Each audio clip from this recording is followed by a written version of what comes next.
gitu ya, powerful untuk pengolahan data structural acquisition model. Walaupun banyak aplikasi lain seperti PLS atau AMOS gitu ya, yang bisa digunakan untuk pemodelan yang sifatnya second order.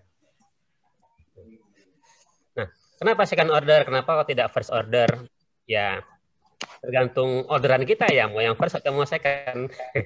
Tergantung kita peneliti, apakah mau yang utama atau yang second-second. Kalau teman-teman yang suka yang second-second ya second order. Kalau yang mau lebih yang utama atau yang original ya second first order. Bercanda ya, bercanda.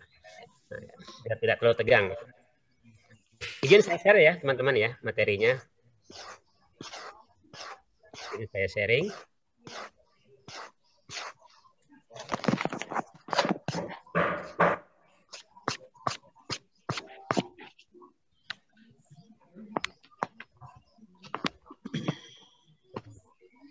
Nanti mohon maaf pada saat paparan mungkin ada iklan, ada suara dak dok itu kebetulan di rumah saya lagi ada tukang. Jadi mohon maaf kalau ada suara itu ya, suara palu bertalu-talu atau suara paku di pantek gitu ya. Mohon maaf. Nah, ini tema kita hari ini teman-teman sharing sessionnya berkaitan dengan second order confirmatory factor analysis menggunakan aplikasi Lisrel. Sebagaimana tadi yang sudah disampaikan oleh Bapak Moderator bahwa untuk CFA atau confirmatory factor analysis ini ada dua tahapan. Ada yang first order, ada yang second order. Kalau yang first order mungkin teman-teman sudah paham ya. Dan juga dengan second order.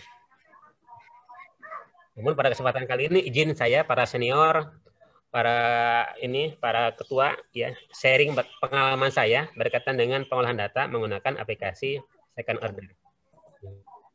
Jadi sini sifatnya hanya sharing, berbagi pengalaman ya.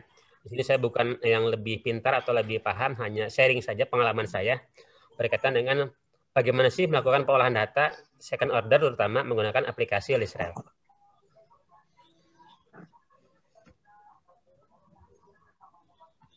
Nah, ini ada perbedaannya nih teman-teman yang sudah saya kutip dari beberapa literatur, dari beberapa teori ya. Ada perbedaan SEM dengan regresi dan juga ada perbedaan SEM itu sendiri gitu ya. Nah, ini saya coba petakan ada 5 perbedaan antara SEM dengan regresi berganda. Nah, kalau regresi berganda kan kita sudah khatam mungkin ya, sudah hafal di luar kepala apa sih itu regresi berganda, regresi linear berganda ya, menggunakan aplikasi SPSS. Nah, di sini ada perbedaannya, ada 5 perbedaan kurang lebih.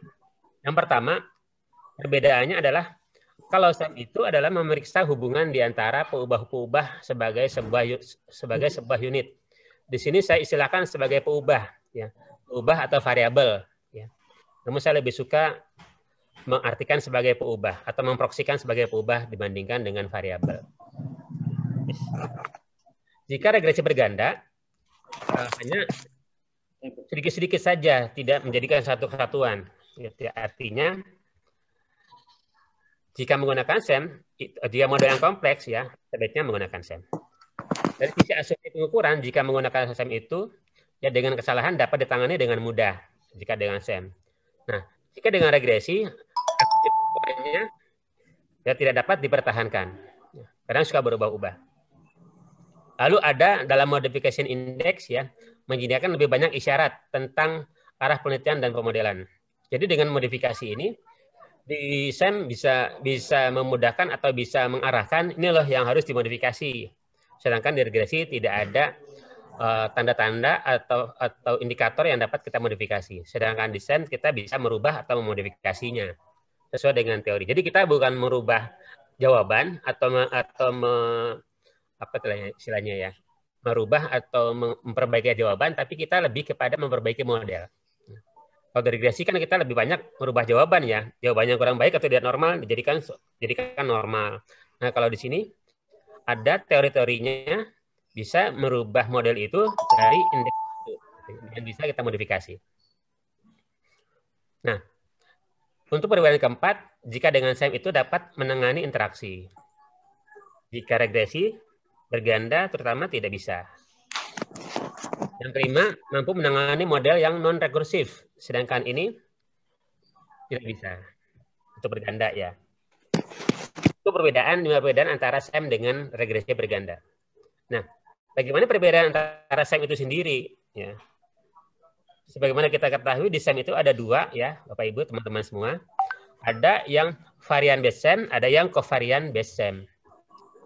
Gitu. Ini saya kutip dari beberapa teori, ya, ada 12 perbedaan, ya, perbedaan antara VB-SEM dengan CB-SEM.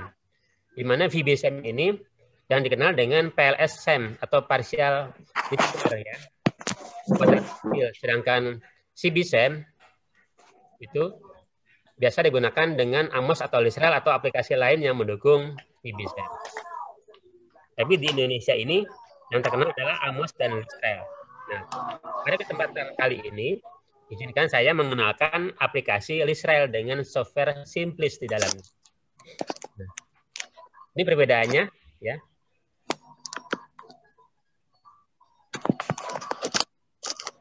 Perbedaannya dari tujuan analisis, asumsi, pendekatan, jumlah sampel, hubungan kompleks sampai dengan ada 12, ya, ada 12 di sini, bisa teman-teman bacakan, pelajari, ya. Ini hanya saya mengutip saja dari beberapa teori.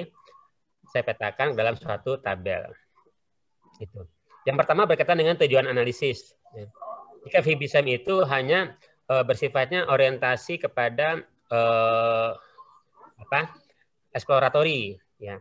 Sedangkan CB-SEM lebih kepada konfirmatori, analisis konfirmatori. Gitu. Makanya kenapa CEVA itu atau confirmatory factor analysis itu lebih tepat menggunakan Amos atau Lisrel. Jika menggunakan PLS bisa, tapi kurang bagus hasilnya.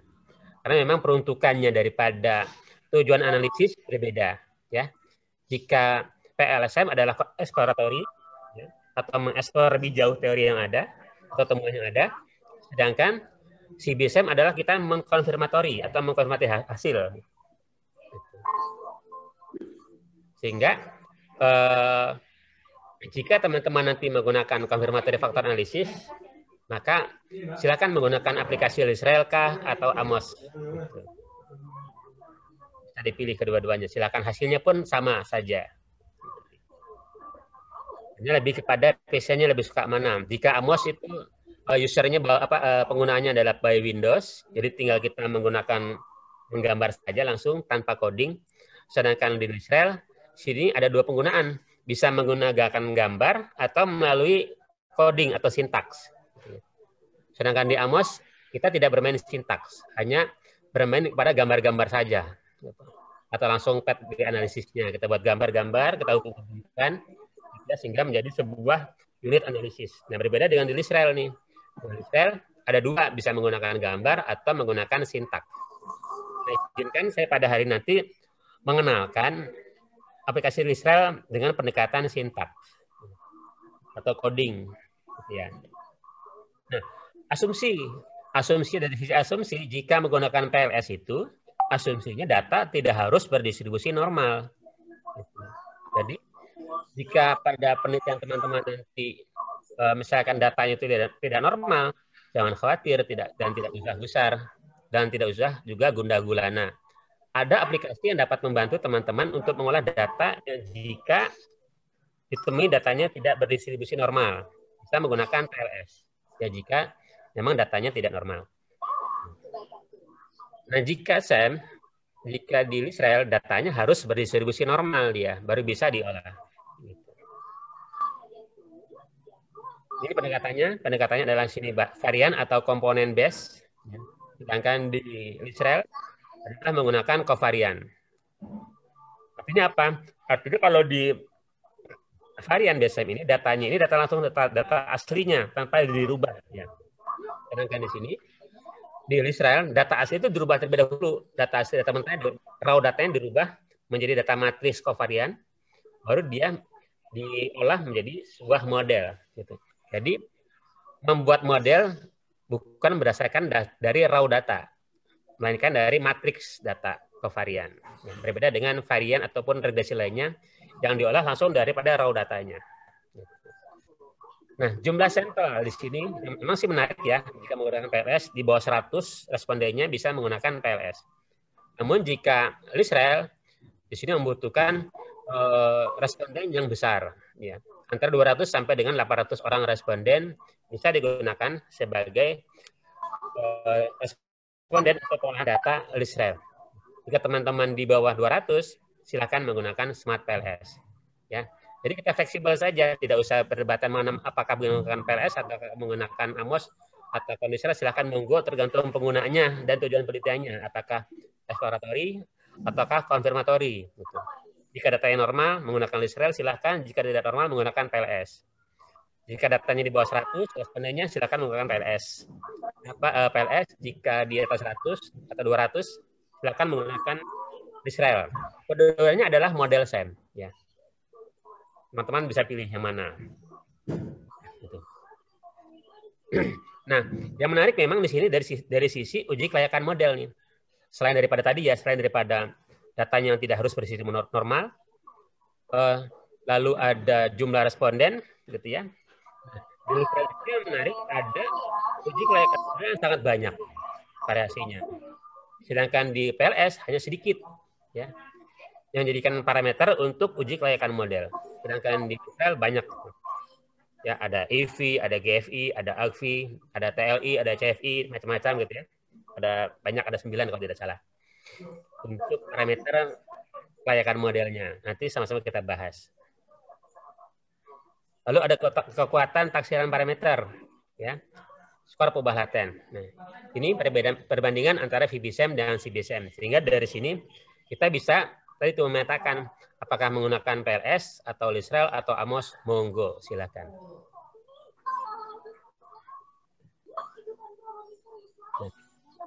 Ini adalah notasinya. Notasi LISREL memang ini LISREL itu menggunakan bahasa Yunani ya, bahasa Yunani. Jadi kalau di LISREL itu atau di SEM ya, atau LISREL itu tidak mengenal variabel bebas atau variabel terikat. Ya. Di sini variabel bebasnya adalah variabel atau peubah eksogen kalau di SEM. Sedangkan variabel terikat atau peubah terikat adalah peubah endogen. Jadi dalam SEM itu ada satu peubah laten, ya, di mana peubah laten itu terdiri dari peubah laten eksogen dan peubah laten endogen.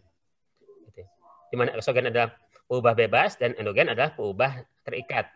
Ya, ini notasinya atau simbolnya yang dapat di teman-teman pelajari nanti itu dari berbagai buku, berbagai literatur. Ini adalah notasi untuk penulisan LISREL ataupun SEM. Nah, yang teman-teman perhatikan di sini ya, yang secara umum itu adalah dari sisi gambar. Kalau regresi itu kan gambarnya gambar variabel atau gambar peubah itu ya dilambangkan dengan bujur sangkar atau persegi 4 gitu ya. Nah, kalau di LISREL atau SEM, variabel itu adalah digambarkan dengan lingkaran. Dengan lingkaran. Adapun persegi 4 atau bujur sangkar ini adalah menunjukkan suatu indikator, bukan variabel. Nah, di sini pun juga nih yang menarik nih teman-teman di sini. Notasi X yang biasa teman-teman gunakan adalah dikenal dengan variabel bebas. Di SEM itu X itu adalah peubah atau indikator untuk peubah laten eksogen. Gitu ya. Jadi dalam peubah laten eksogen itu ya, eksogen itu indikatornya disimbolkan dengan notasi X gitu ya. Sedangkan indikator untuk peubah laten endogen indikatornya adalah Y. Jadi berbeda dengan regresi ya. Regresi X adalah variabel bebas, Y variabel terikat. Di SEM bukan. Di SEM X itu adalah indikator untuk peubah laten eksogen. Sedangkan Y adalah peubah laten endogen untuk indikatornya. Seperti itu. Ya. Ya, ada eksogen, endogen, ya, ada X, ada Y, ada epsilon, ada lambda. Simbol seperti ini ya, lambda. Seperti apa ya? Seperti bangku terbalik ya, atau Y terbalik ya. Ini lambda. Lambda ini adalah bobot faktor untuk masing-masing peubah, baik peubah laten eksogen maupun endogen. Sedangkan situ ada vektor untuk koefisien jalur dan beta untuk koefisien jalur endogen. Ini lambang untuk korelasi. Ya. Ini notasinya. Nah, selanjutnya adalah apa sih CFA itu? Ya. CFA secara teori, ini saya kutip dari beberapa teori, ada teorinya Bahrudin dan Tobing, serta teorinya Ferdinand. Oke, katanya tujuan daripada CFA ini, atau confirmatory factor analysis, ya, adalah untuk mengevaluasi pola-pola hubungan antar beberapa konstruk atau peubah.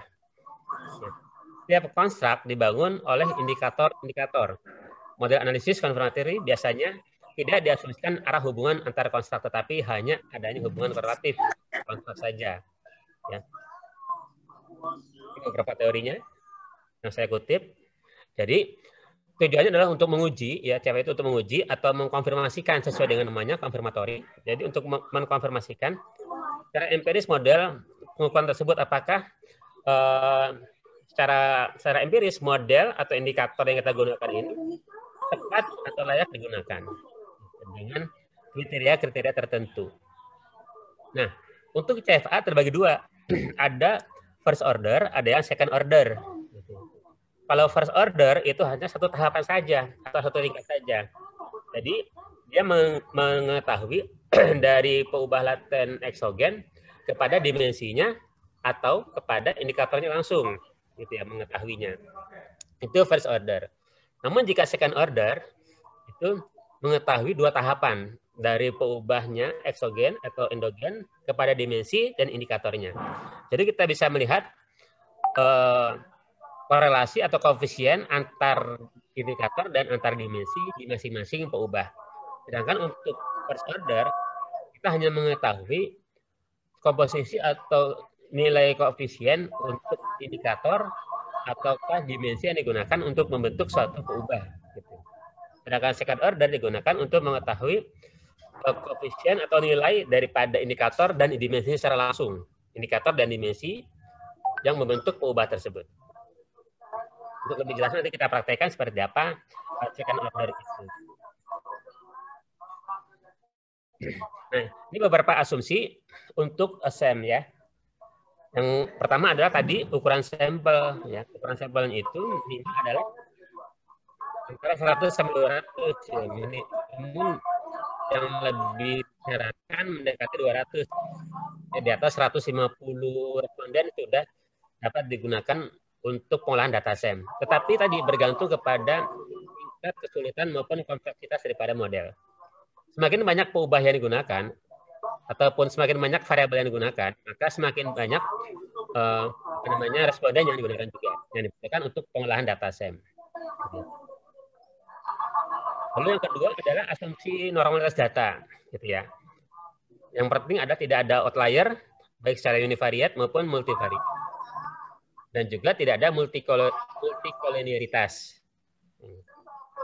Ini asumsinya.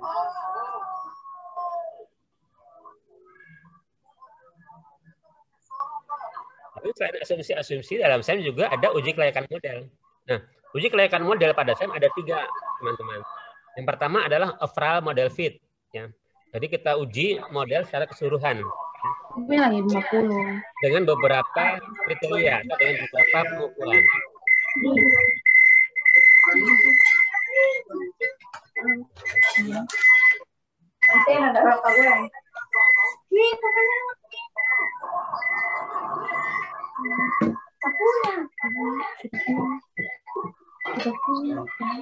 Ya.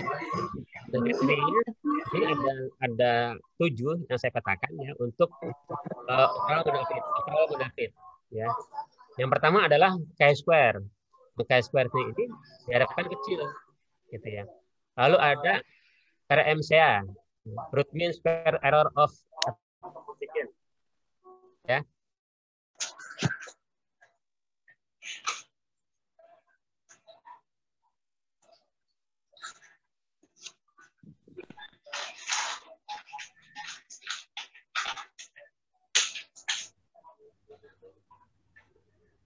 Oke, lalu ada goodness of fit index.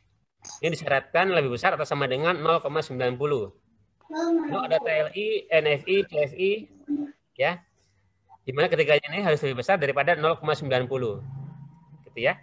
Serta ada measurement model fit. Di sini ada reliabilitas dan validitas. Ya. Jadi secara overall di sini sudah mencakup beberapa kriteria. Ada 7 kriteria untuk overall model fit. Ini untuk pengujian model pertama. Lalu kecocokan model kedua dilihat daripada nilai secara modelnya, kecocokan model pengukurannya, gitu. Yaitu dari uji validitas dan uji reliabilitas. Nah, sebagaimana kita lakukan pada regresi, gitu kan ya.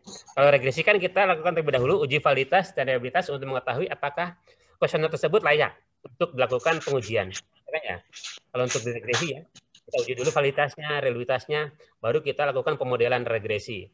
Nah, kalau di SEM berbeda.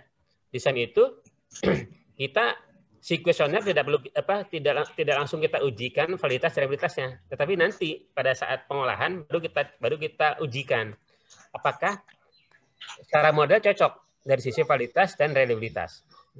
Jika ada jawaban yang tadi yang aneh, misalkan yang menyebabkan dia tidak valid dan tidak reliable, maka jawaban tersebut kita buang, kita drop daripada model.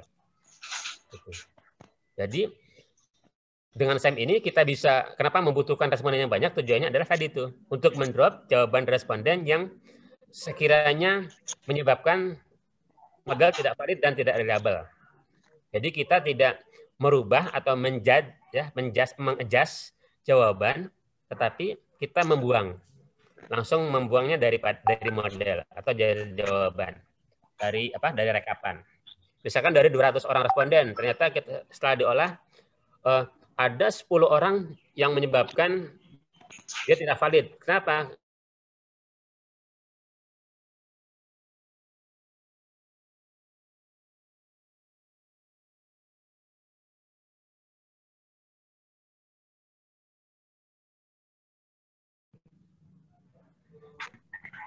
Nggak ada suaranya, Pak. Sudah ada suara? Sudah, Pak. Sudah ya? Sudah, Pak.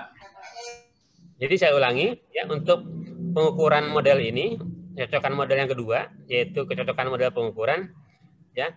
Perbedaannya dengan regresi linear berganda yang sering kita lakukan adalah kita terlebih dahulu menguji kuesioner dengan validitas dan reliabilitas. Barulah kita berlanjut kepada pembentukan model regresi.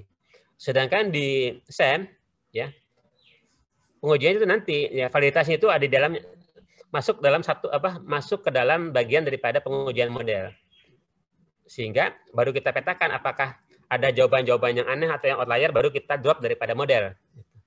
Tidak lakukan pengujian terlebih dahulu untuk kuesionernya, tapi langsung nanti pada saat kita kumpulkan datanya, jawaban responden, baru kita pilah-pilah jawabannya apakah memang ada outlier atau tidak.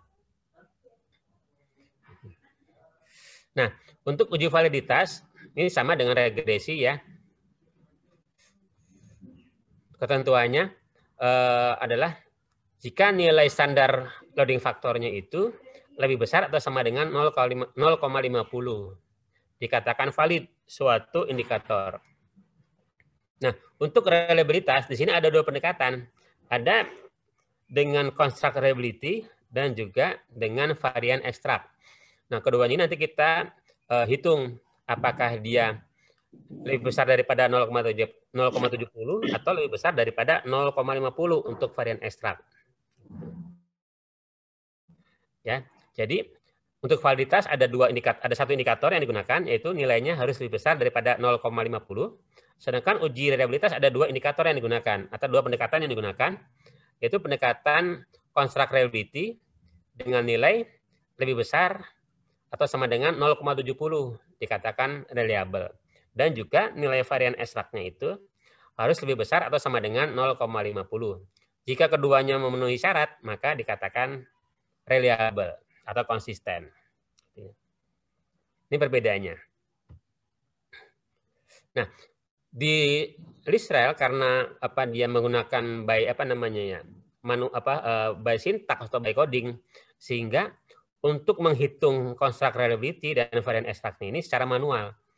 Berbeda dengan AMOS atau PLS ya, di mana nilai CR dan nilai varian ekstrak sudah dihasilkan dan sudah ada tabelnya. Gitu. Tinggal kita copy saja.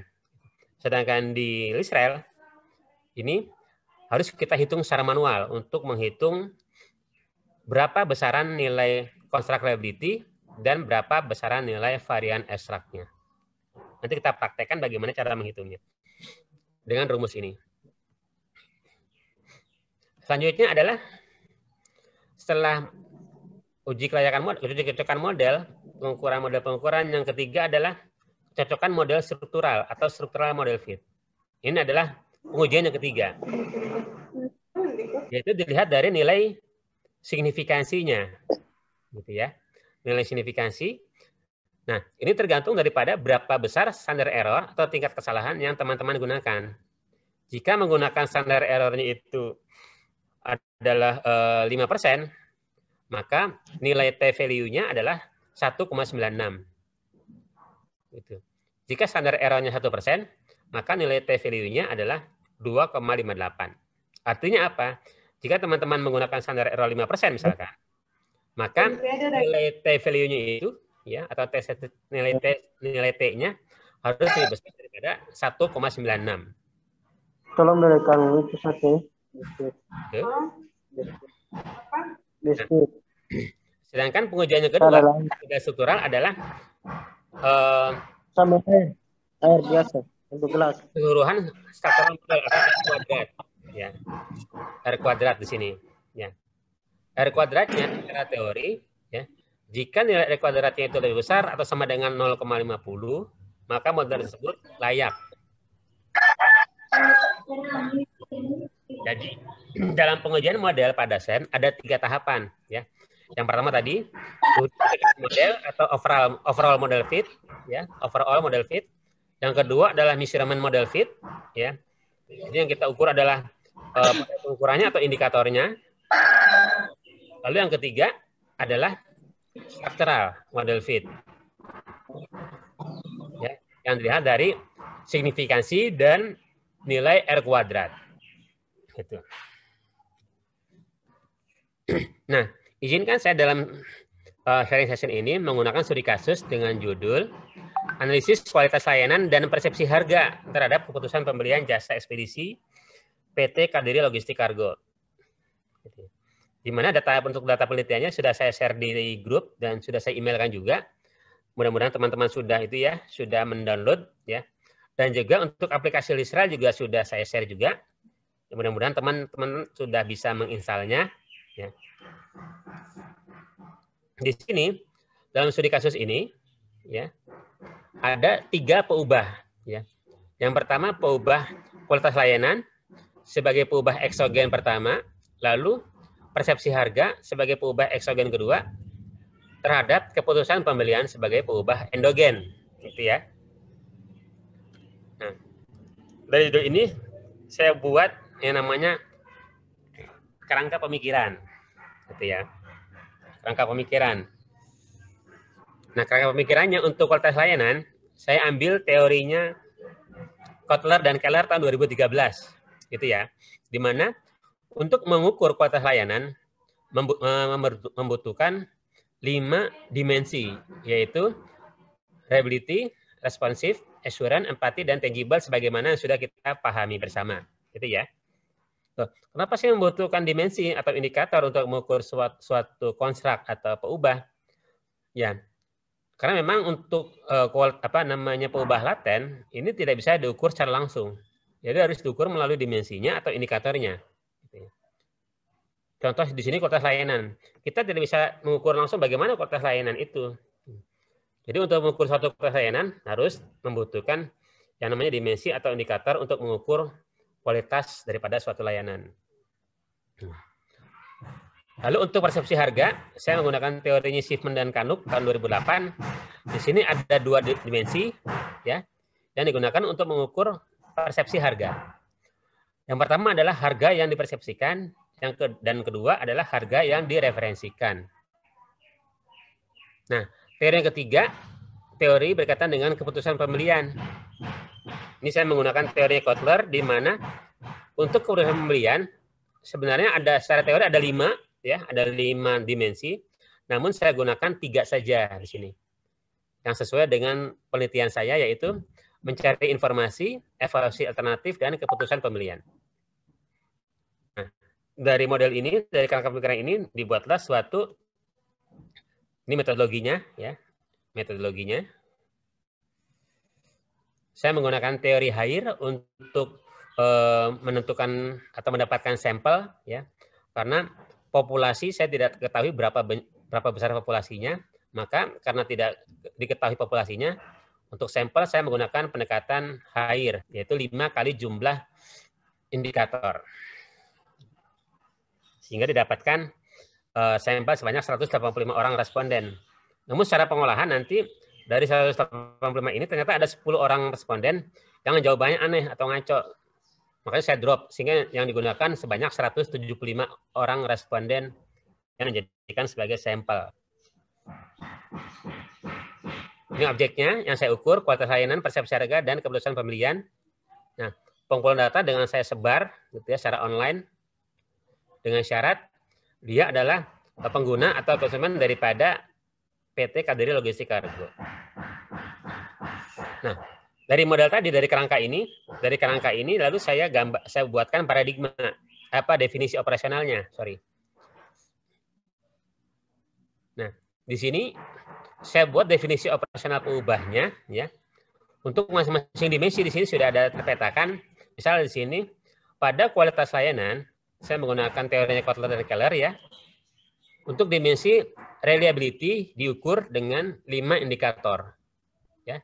5 indikator, yang pertama menyediakan jasa sampai dengan menyimpan catatan. Lalu untuk responsif juga menggunakan 5 indikator. Responsif di sini 4 indikator, ya. 4 indikator. Sedangkan assurance menggunakan diukur dengan 4 indikator. Empati juga diukur dengan 5 indikator. Sedangkan tangible diukur dengan 3 indikator. Nah, untuk persepsi harga, dimensi harga yang dipersepsikan, saya ukur dengan 4 indikator. Masing-masing 4 indikator, ya. Baik persepsi harga yang dipersepsikan maupun harga yang direferensikan. Masing-masing menggunakan 4 indikator. Nah, lalu untuk keputusan pembelian,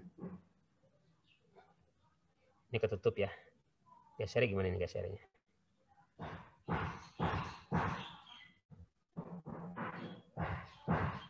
Saya geser ke atas dulu, ya. Nah, biar kelihatan. Nah, untuk keputusan pembelian, tadi menggunakan 3 dimensi, di mana untuk dimensi pertama, yaitu mencari informasi, diukur dengan 3 indikator. 3 indikator. Dimensi kedua menggunakan 2 indikator, dan dimensi ketiga menggunakan 3 indikator. Nah, ini penulisannya, ya, notasinya ada eksogen 1, eksogen 2, dan endogen. Sedangkan di sini ada X1 sampai dengan X5. Artinya apa? X1 ini ada tadi, ya, dimensi ataupun indikator yang ada di masing-masing peubah. X adalah untuk indikator peubah eksogen, sedangkan Y, di sini Y, di sini Y, adalah untuk indikator peubah endogen. Ini notasinya.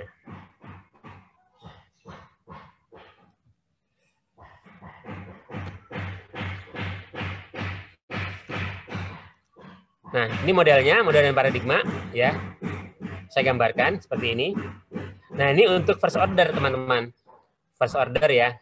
Nah, bagaimana dengan second order? Second order tinggal ditambahkan di sini. Ditambahkan indikator yang membentuk dimensi reliability. Gitu. Ya, ini adalah second order, first order, first order. Nah, kalau ini barulah second order, ya. Ini peubahnya, ini dimensinya, dan di ujung itu adalah indikatornya, gitu, ya. Perbedaannya di situ, perbedaannya. Jika first order peubah diukur langsung dengan dimensi atau indikatornya, silakan. Di sini bisa indikator, bisa dimensi, ya. Jika second order, ya, selain daripada dimensi juga diukur dengan indikatornya. Jadi ada 2 tahapan. Jadi masing-masing peubah di sini bisa dilihat nih, yang dominan mempengaruhi daripada quaternion itu apa dari 5 dimensi itu. Nah, dari 5 dimensi itu mana yang paling dominan juga mempengaruhi misalkan dari sisi quaternion. Dari quaternion itu dari 5 indikator mana yang paling dominan mempengaruhi atau yang membentuk dimensi reliability. Misalkan seperti itu ya. Jadi kita bisa melihat dominasi masing-masing indikator dan masing-masing dimensi yang membentuk peubah tersebut. Ini modelnya. Nah, bagaimana menghasilkan model ini? Nah, hari ini kita praktekkan bagaimana sih menggambarkan atau menghasilkan model begini, Pak. Ribet banget ya modelnya ya. Nanti kita praktekkan ya. Ini outputnya dan ini hasilnya. Nah, sekarang kita praktekkan bagaimana sih menghasilkan model seperti ini, second order. Izin saya share aplikasi ListRel-nya. Oh ya, sebelum saya share aplikasi ListRel, ada beberapa teman-teman yang mungkin yang belum paham bagaimana sih menginstal ListRel-nya, Pak. Gitu. Izinkan saya share juga bagaimana cara menginstalasi aplikasi ListRel-nya. Barangkali ada yang belum paham. Nah, dari aplikasi yang saya share ke teman-teman, teman-teman kan tinggal download, ya. Nanti download kan berupa file WinRAR ya atau zip yang sudah dikompresi. Nanti teman-teman tinggal ekstrak saja, tinggal ekstrak seperti ini kan ya. Ini tinggal ekstrak. Pada file itu klik kanan, ekstrak, ekstrak file, ekstrak file. Nanti dia akan membentuk folder yang namanya ListRel 8.8. Tinggal oke saja. Ceritanya ini sudah terbentuk foldernya yaitu ListRel 8.8.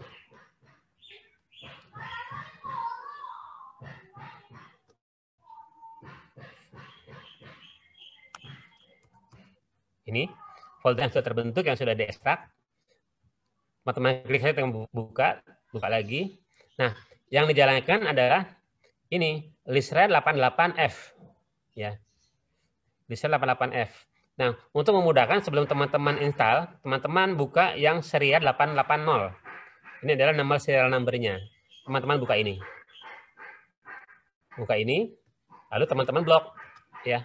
Teman-teman blok untuk kita copy nanti pada saat instalasi meminta serial number. Di sini ada HLN, install, dan ListRel 88F. Klik yang ListRel 88F. Oke.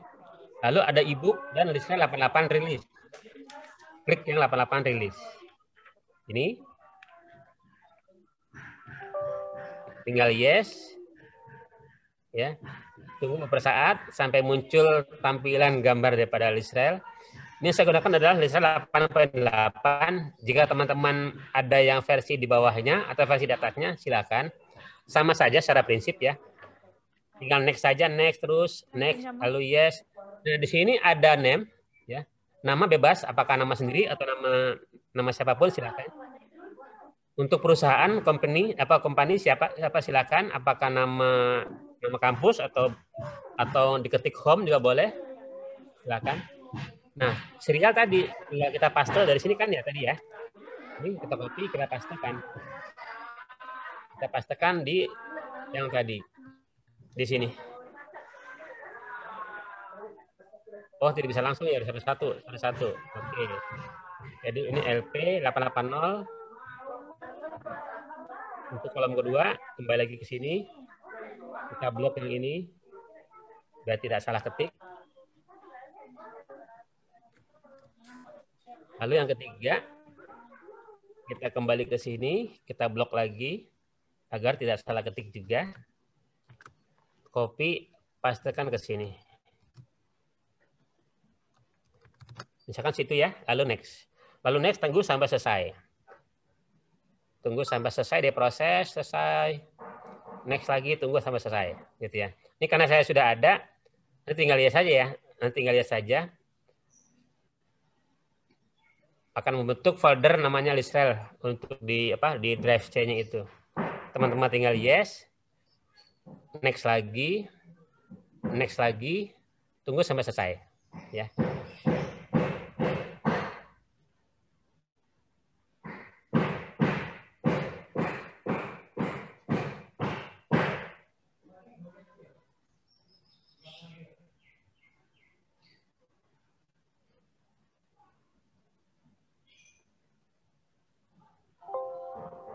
Oke.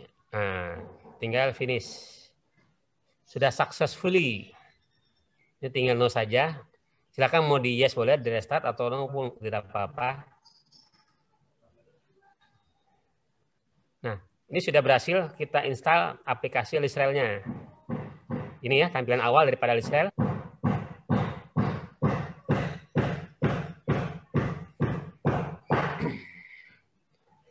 Ini tampilan awalnya. Adapun datanya juga saya sudah share ya, sudah saya share kepada teman-teman. Nah, uniknya di sini untuk di Lisrael itu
X 74X ya.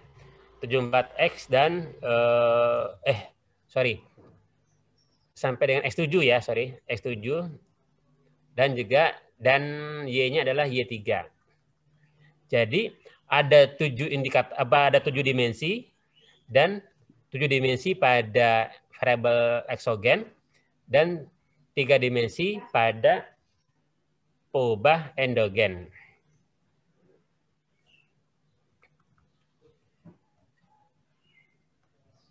Dari sini lalu saya copy ke dalam SPSS. Ceritanya sudah saya kopikan ya.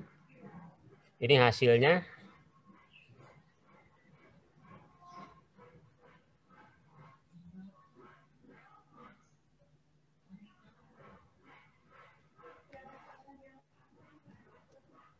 Ini geser dulu, geser lagi ke bawah.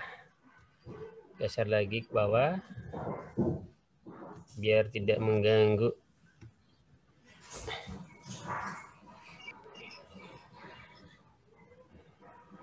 Ini ya, yang saya pindahkan ke dalam SPSS ya.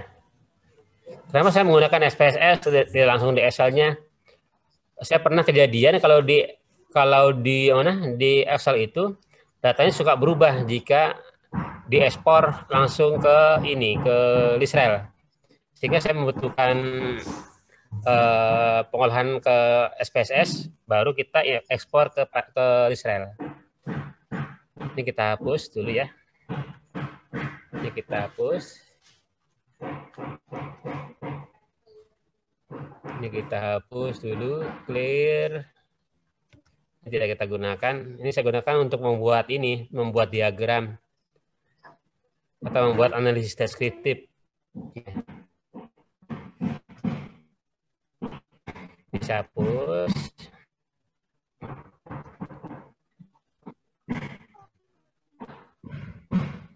Ini juga saya hapus. Saya hapus. Jadi sampai kepada Y33 ya. Y33 atau Y3 pada dimensi ketiga untuk peubah endogen. Ini kalau kita saya save as biar tidak hilang data saya ya.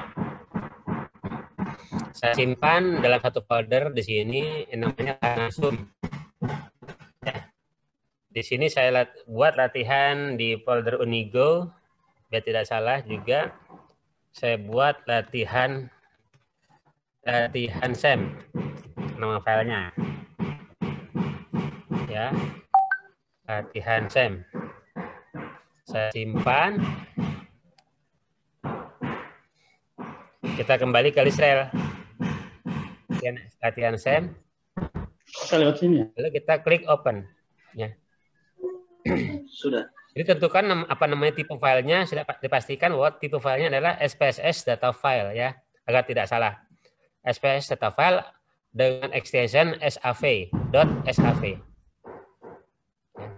Nama filenya adalah latihan SEM. Lalu kita open, ya.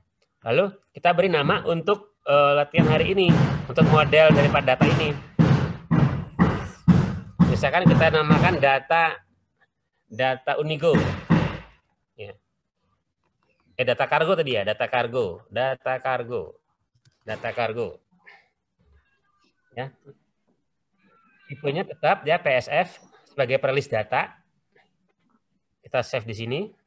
Nah, di sini jawaban responden yang tadi di SPSS sudah berpindah ke kolom list rel, ya, atau ke dalam kolom prelist data.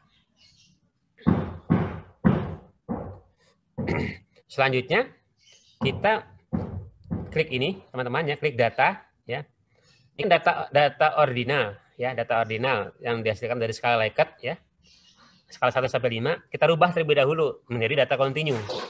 Dengan cara klik data, lalu define variable, ya, define variable. Ini kita select all, kita blok seluruhnya, lalu klik variable type, ya. Pilih ini variable type, ya. Dari ordinal kita rubah menjadi continue, ya, data continue. Ya. Karena kalau di ordinal saja nanti di modelnya itu tidak bagus kalau untuk di list rel ya. Sehingga dari data ordinal ini kita rubah ke continue. Checklist pada apply to all. Lalu klik OK. Oke.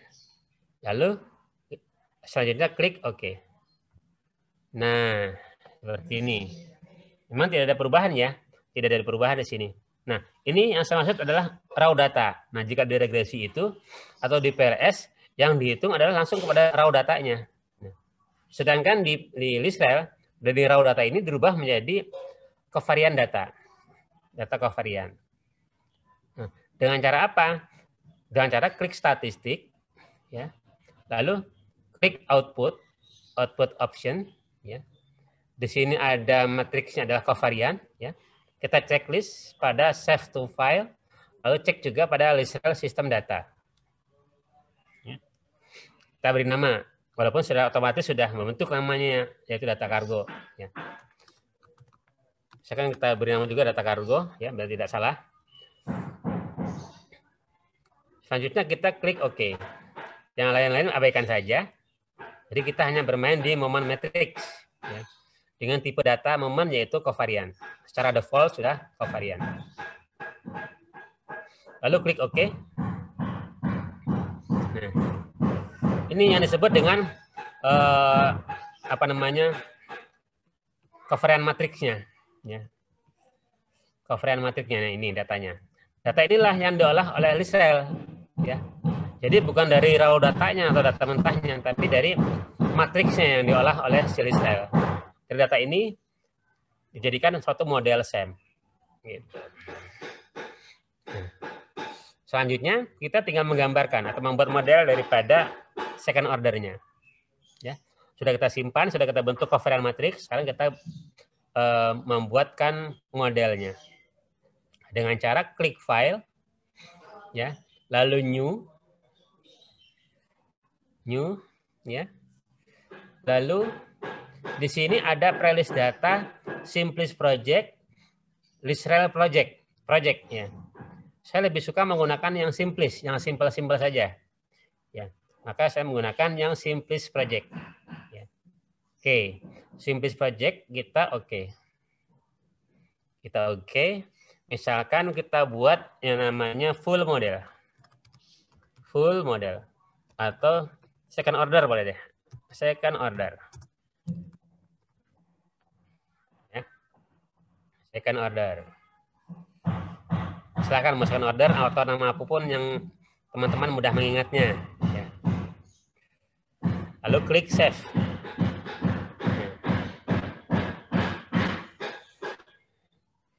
Memang ada iklannya, mohon maaf ya teman-teman ya. Ada palu bertalu-talu di sini. Mudah-mudahan tidak terganggu ya teman-teman ya.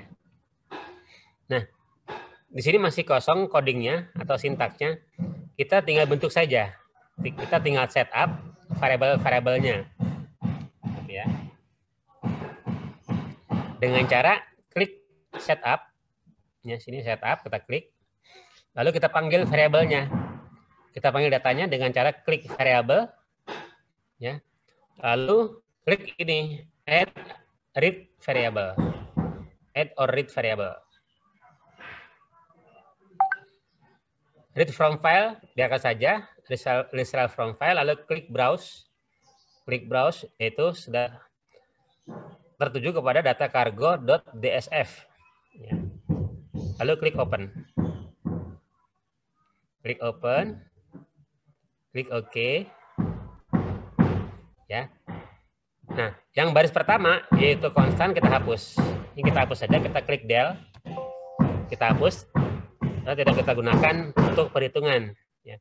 Yang kita gunakan adalah X1 sampai dengan Y3. Ya. Sudah tersedia di sini. Sudah tersedia. Nah, ini adalah variabel yang diukur, yang terukur, ya, yang akan kita ukur atau observe variable. Ya. Nah, lalu ada kolom laten variabel atau variabel construct-nya di sini yang tidak bisa diukur. Ya. Apa namanya? Nah, ini namanya kita ketik manual. Ya. Namun di sini literal itu memiliki keterbatasan. Ya. Jadi penamaan daripada satu variabel disarankan tidak terlalu panjang, tidak lebih dari 8 kata, ya, 8 apa istilahnya? 8 abjad ya.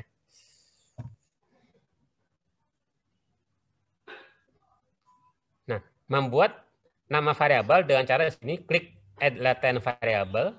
Ya. Contoh di sini izin saya menggunakan yang pertama adalah tadi kan nama peubahnya ada kualitas layanan, persepsi harga, dan juga keputusan pembelian, gitu ya. Dan di masing-masingnya ada indikator, ada dimensi, ya. Nah, untuk kualitas layanan saya ukur menggunakan dimensi pertama adalah reliability. Ya. Kita ketik di sini reliability, lalu OK. Memang harus ada satu ya. Add lagi. Yang kedua adalah responsive ya. Responsive. Kita singkat saja karena memang terbatas kalau di Literal. Responsive. Lalu dimensi ketiga adalah assurance ya. Assurance.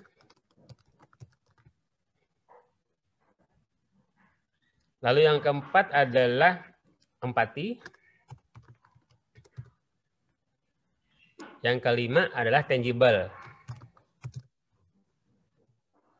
Tangible.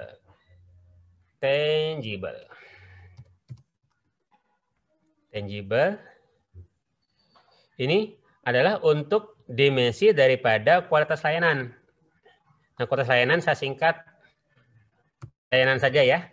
Layanan atau kual silahkan. Atau dari bahasa Inggris juga boleh. Serve kual. Monggo ya.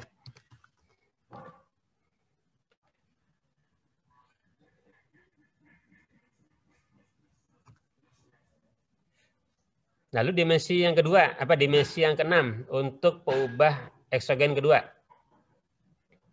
Di sini nama dimensinya adalah tadi kan ada harga yang dipersepsikan dan harga yang direferensikan, gitu kan ya. Nah, kita buat di sini persepsi sebagai harga yang dipersepsikan, ya. Lalu harga yang direferensikan, referensi. Sebagai dimensi daripada persepsi harga. Saya sikat di sini harga saja. Lalu kita bentuk dimensi untuk peubah endogen. Di mana untuk peubah endogen dimensinya yang pertama adalah mencari informasi kan ya, mencari informasi. Saya singkat sini M-informa.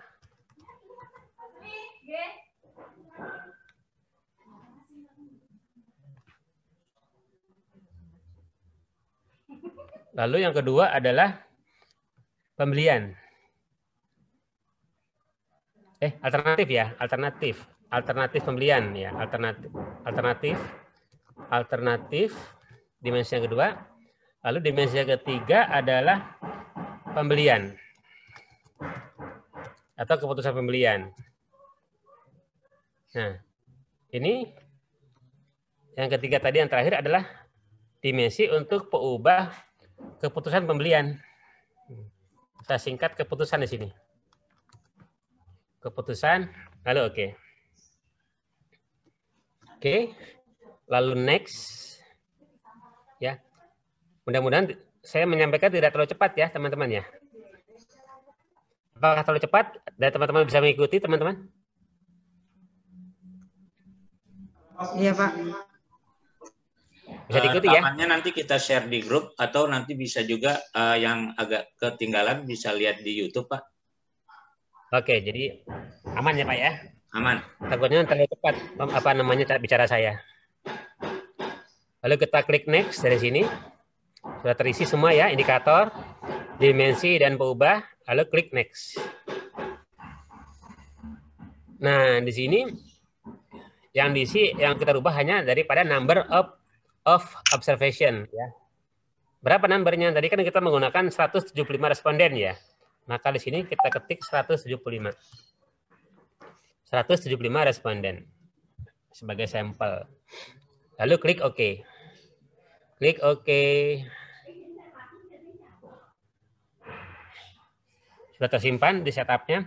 Sekarang kita panggil. Kita panggil dengan cara outputnya ya. Kita buat outputnya. Tadi kan kita pilih yang output simplis ya. Simplis, outputnya klik output, simplis output.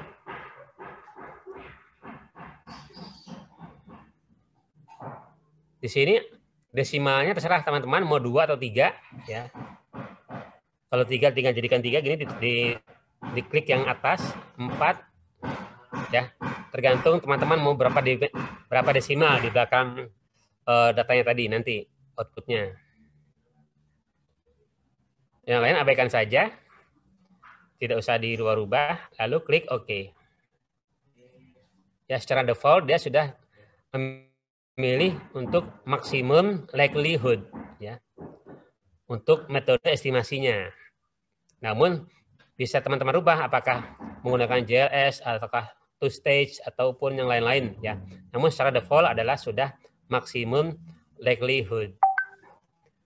Kita tinggal OK saja. Klik OK. Sini sudah terbentuk ya sintaksnya. Ya. Sintaksnya.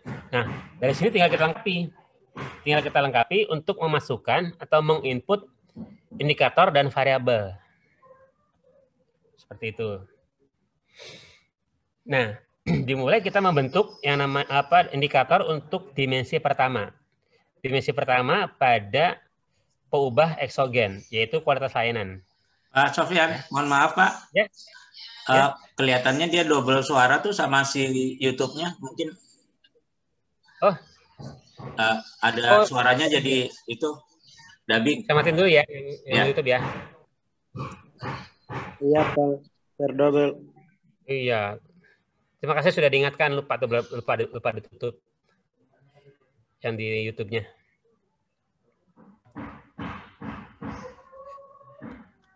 Jadi di sini sudah terbentuk sintaksnya, ya. Sudah terbentuk sintaks untuk coding atau pembuatan model daripada second order. Ya. Ya, di sini dari mulai sistem file ini diambil daripada drive A pada folder bahan narsum, subfolder Unigo dengan data cargo.dsf. Ini data yang akan kita modelkan. Lalu sampel size-nya, ukuran sampel sebanyak 175 ya. Nah, latent variable ini sudah ada terbentuk, ada reliability, responsive, assurance sebagaimana yang sudah kita ketikkan tadi ya. Yang sudah kita buat, empati, tangible sampai kepada keputusan pembelian. Nah, tinggal di sini kita membuat hubungannya atau relationship untuk masing-masing indikator kepada dimensi dan pengubah. Ya. Dengan cara di sini tempatkan kursor di belakang kata relationship, ya. Lalu klik enter. Enter di sini.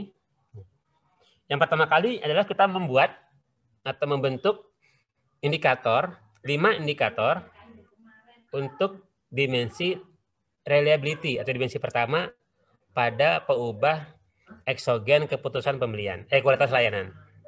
Di mana di sini notasinya atau simbolnya adalah sudah saya beri simbol X11 sampai dengan X15 ya. Jadi ada 5 indikator yang membentuk dimensi reliability. Jadi dari sini kita tinggal tarik saja. Ya. Lalu sama dengan ya, reliability. Artinya X11 ini atau indikator pertama daripada dimensi pertama reliability adalah bagian daripada reliability. Gitu. Nah, untuk memastikan bahwa X11 ini adalah bagian daripada reliability, kita beri tanda di sini simbol 1 dikali reliability. 1.00 dikalikan reliability. Artinya indikator pertama X1 ini, X11 adalah bagian daripada reliability. Lalu selanjutnya kita input X2 sampai dengan X5. Ya, X2 sampai dengan X5. X15. Ini sama dengan reliability.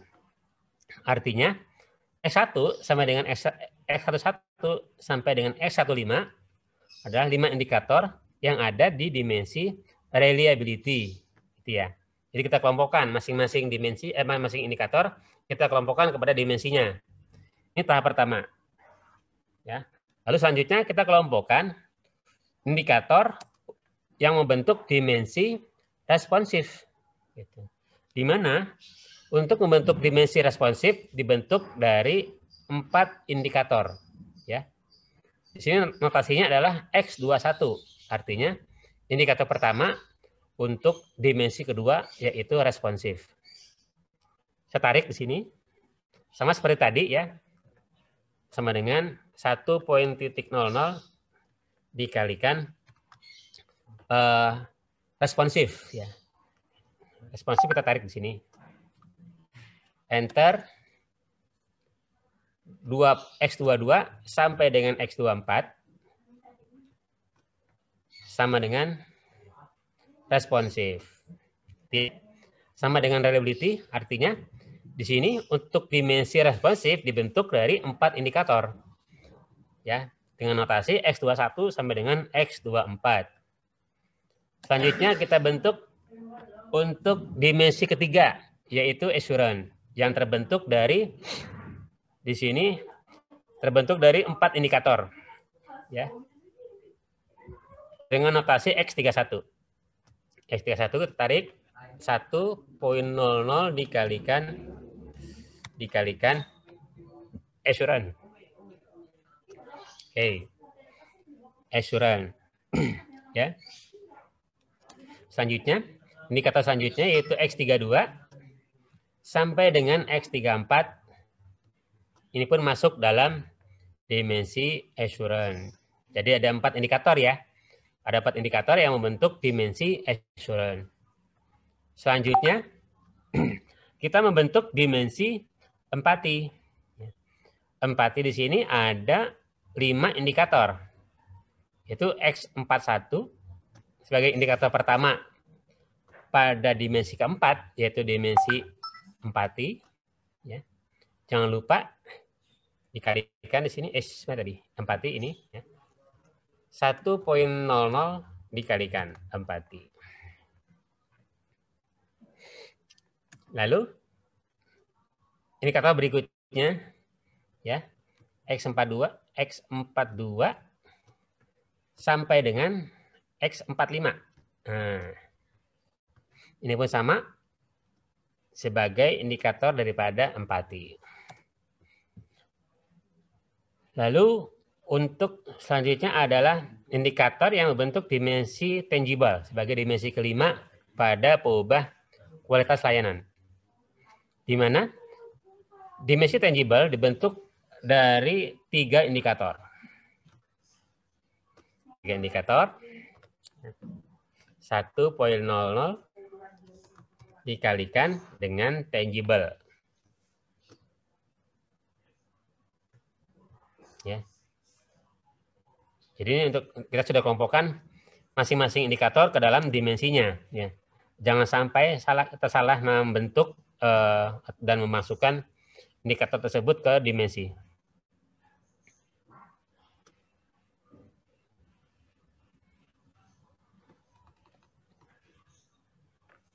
Memang harus laten ya kalau menggunakan list rel.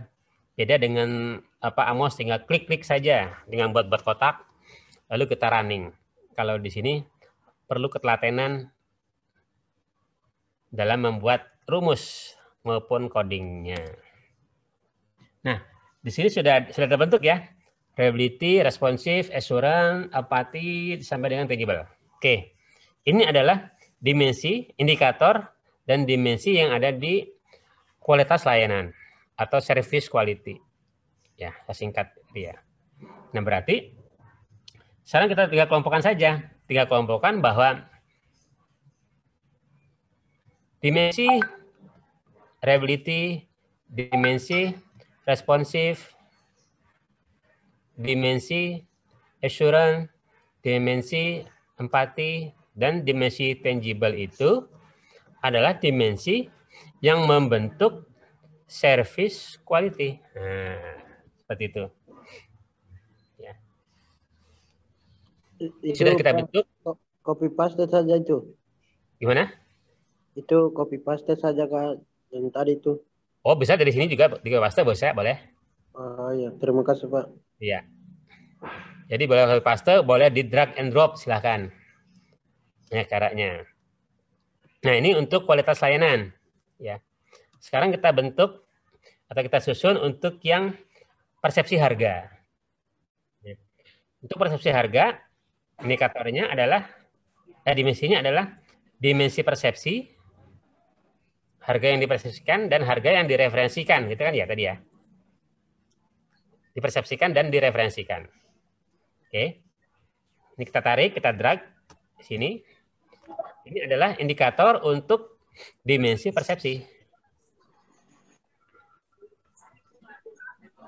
1,00 kali. Lalu di sini selanjutnya ada X62 sampai dengan X64. Artinya ada 4 indikator yang membentuk dimensi harga yang dipersepsikan. Selanjutnya kita membentuk atau mengelompokkan indikator untuk dimensi harga yang direferensikan. Ada 4 indikator, ya. Ada 4 indikator yang membentuk dimensi harga yang direferensikan. Minus sama dengan 1,00 dikalikan.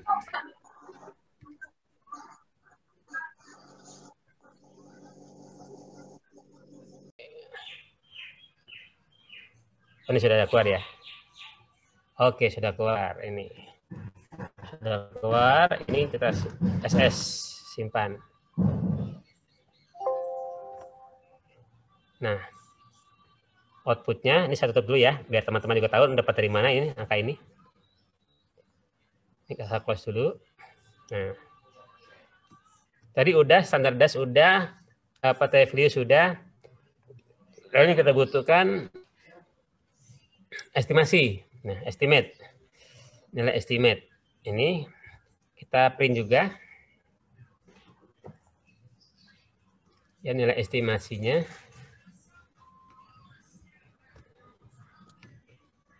Nilai estimasi kita print. Jadi ada 3 output yang kita print ya.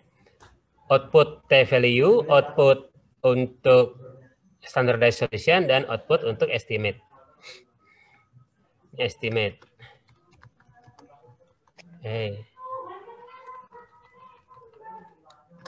Estimate. Itu mega zoom lagi nih, Bapak. Dia baik sudah.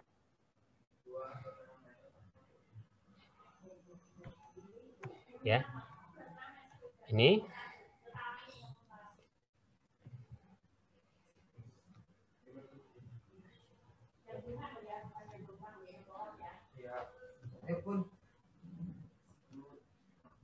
Kita convert saja ke image. Image, ini kita convert. Ini juga kita convert. Kita simpan di bahan narsum Unigo. Ini juga kita convert, ya. Nanti kita bahas di Word ya.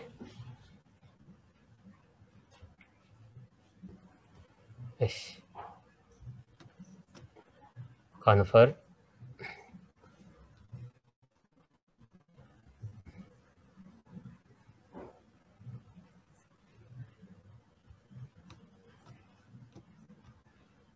Kita convert.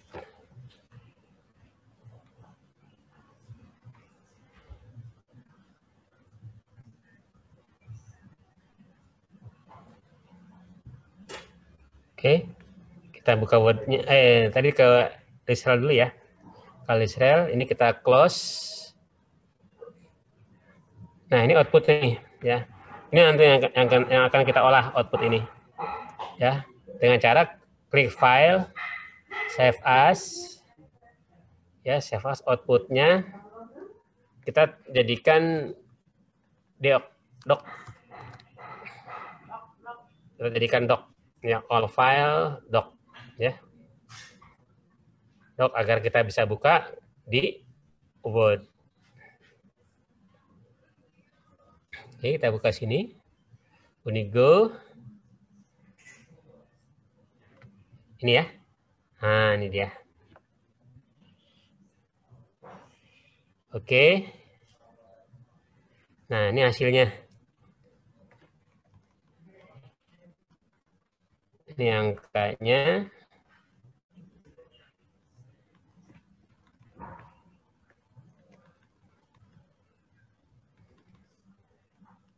Nah, sekarang kita analisa. Kita interpretasikan. Yang pertama berkaitan dengan kita muat gambarnya. Tadi untuk yang Unigo. Ini ya. Untuk yang estimasi ini kita grup saja.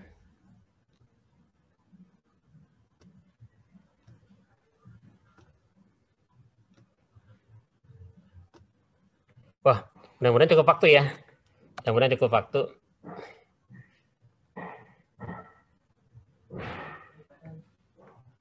Nah, tadi kan di sini kita diminta untuk uji validitas sudah oke. Validitas ya, udah nilainya mana tadi?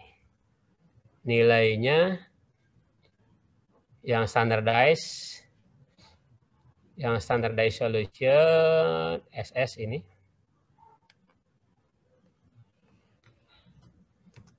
Kita crop juga.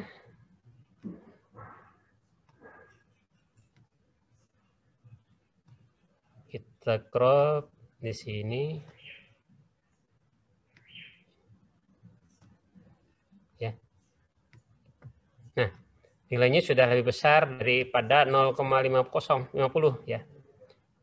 Nilainya di sini. Ya, 0,75, 0,97, 0,91, 0,72, 0,78. Artinya secara validitas sudah valid karena di atas 0,5. Lalu yang kedua tadi persyaratan kedua untuk selain reliabilitas, selain daripada reliabilitas ini ya. Reliabilitas pertama kan kita menghitung construct reliability dan varian extract ya. Tadi valid sudah. Yang faktor di atas 0,50 ya, yang ini sudah valid di atas 0,5 ini untuk dimensinya. Nah, untuk reliabilitasnya bagaimana? Reliabilitas kita hitung manual. Di sini saya sudah ada perhitungannya. Saya coba gunakan itu ya.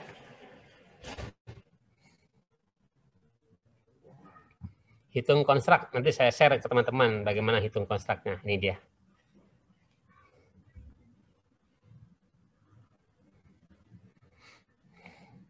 Hitung konstruk.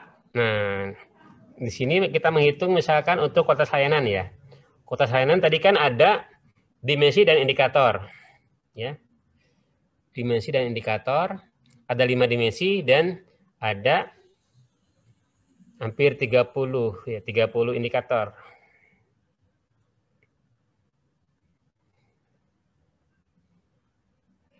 Saya ambil indikatornya, saya ambil di sini ya. Saya ambil di artikel saya, izin.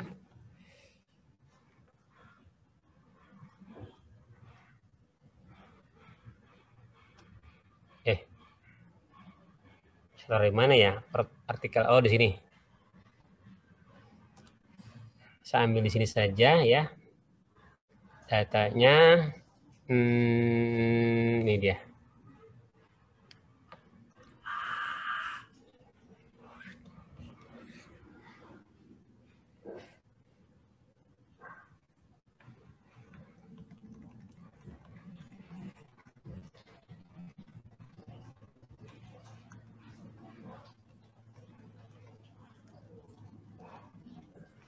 Ini ya.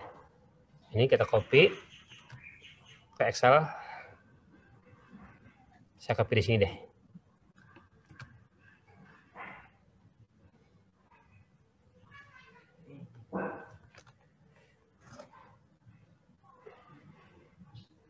Di sana sudah azan zuhur ya di Gorontalo ya teman-teman ya? Gimana Pak? Di Gorontalo sudah azan zuhur? Sudah Pak. Sudah ya? setengah jam yang lalu. Oh iya. Di sini belum ya, di Jakarta. Di Magetan, sorry. Di Magetan belum. Ini kita copy ya, kita copy saja. Kita copy ini untuk yang kualitas layanan. Sebagai contoh ya. Sebagai contoh. Nah, di sini.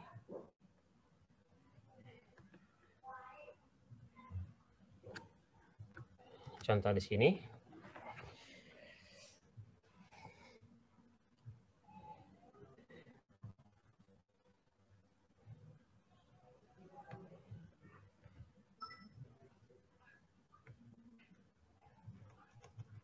Jadi di sini untuk dimensi,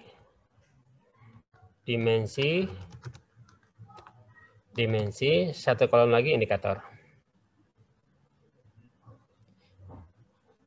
Ini untuk indikator.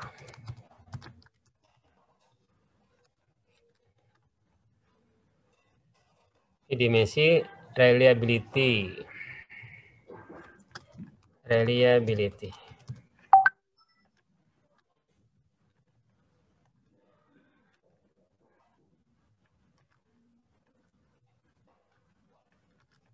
Ya.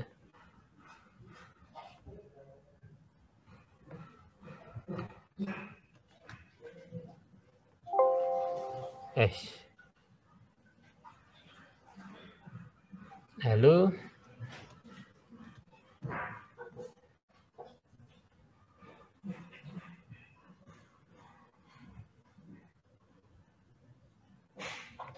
ini kita pindahkan. Iya nih ya, benar ya.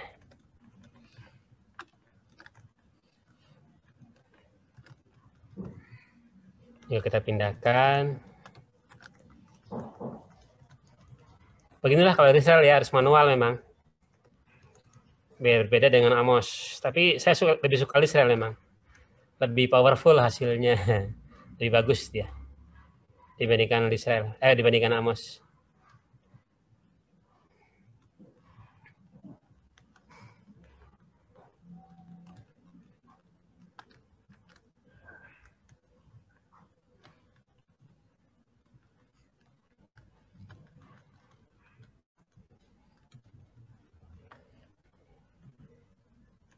Responsif,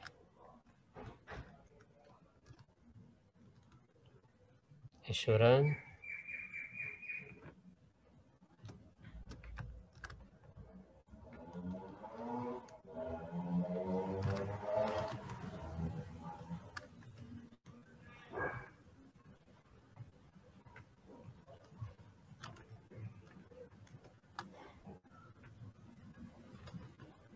Lalu untuk yang empati.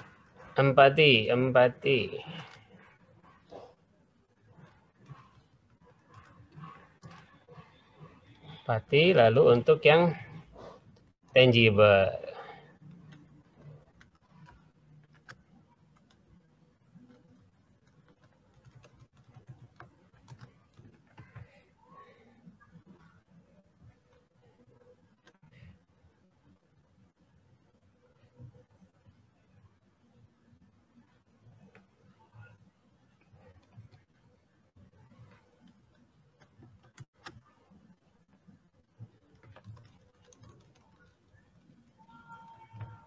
Ini kita hapus.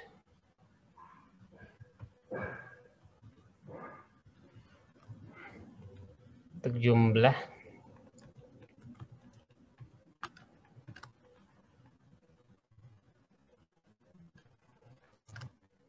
Ya, ini jumlah.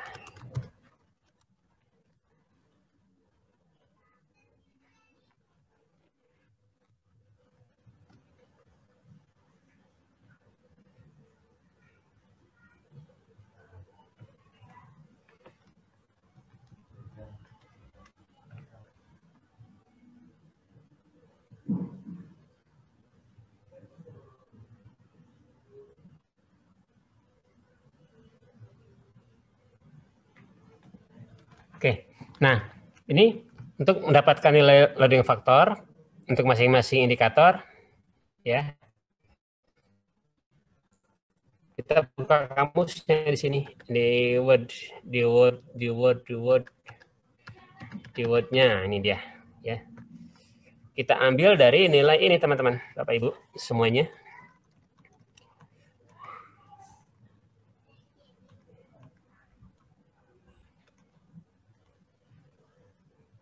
Nah, dari sini ini nih, measurement equation, ya.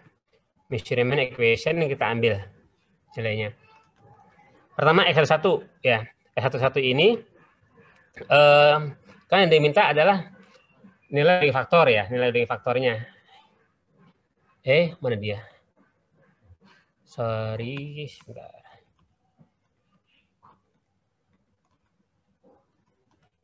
Oke, benar ini. Mana tadi? Nah, ini dia, ya. 1.0.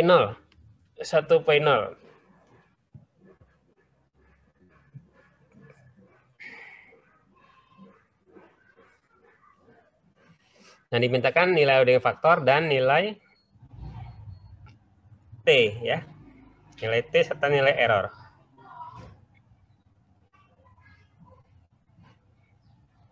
Loading faktor, nilai T dan nilai error. Nilai T dan nilai error. 1.0. Pindah-pindahkan ke sini. 1.0.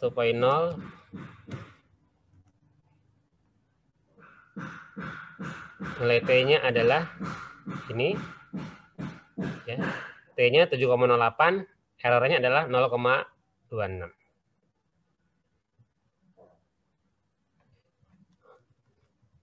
Dan kita screenshot saja. Kita screenshot biar mudahkan kita memindahkan datanya.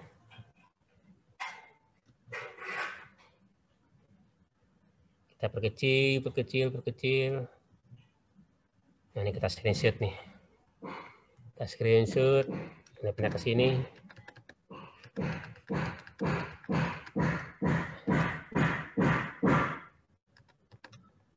Ini ya.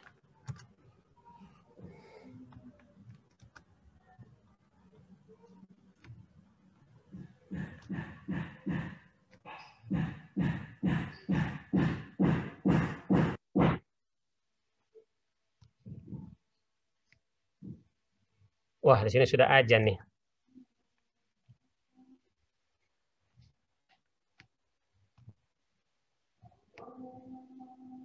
Ya, ini kita hitung manual, teman-teman. Kita pindahkan di sini nanti ya. Kita hitung, kita pindahkan. Jadi nilai standar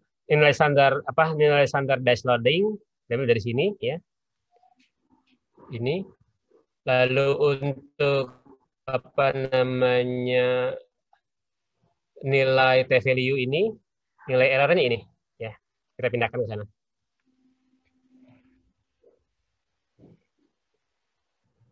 Sorry, kok ini kan nilai koefisien jalur ya? Nilai loading yang ini nih, sorry. Bukan yang itu kan nilai jalur.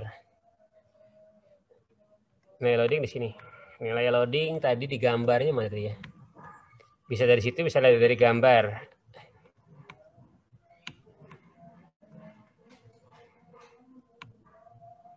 Standardized loading. Dari sini deh, dari gambar tadi sudah ada gambarnya kan ya? Gambar loadingnya. Kita insert picture, this device in XS standardized. Ya. Ini loading faktornya.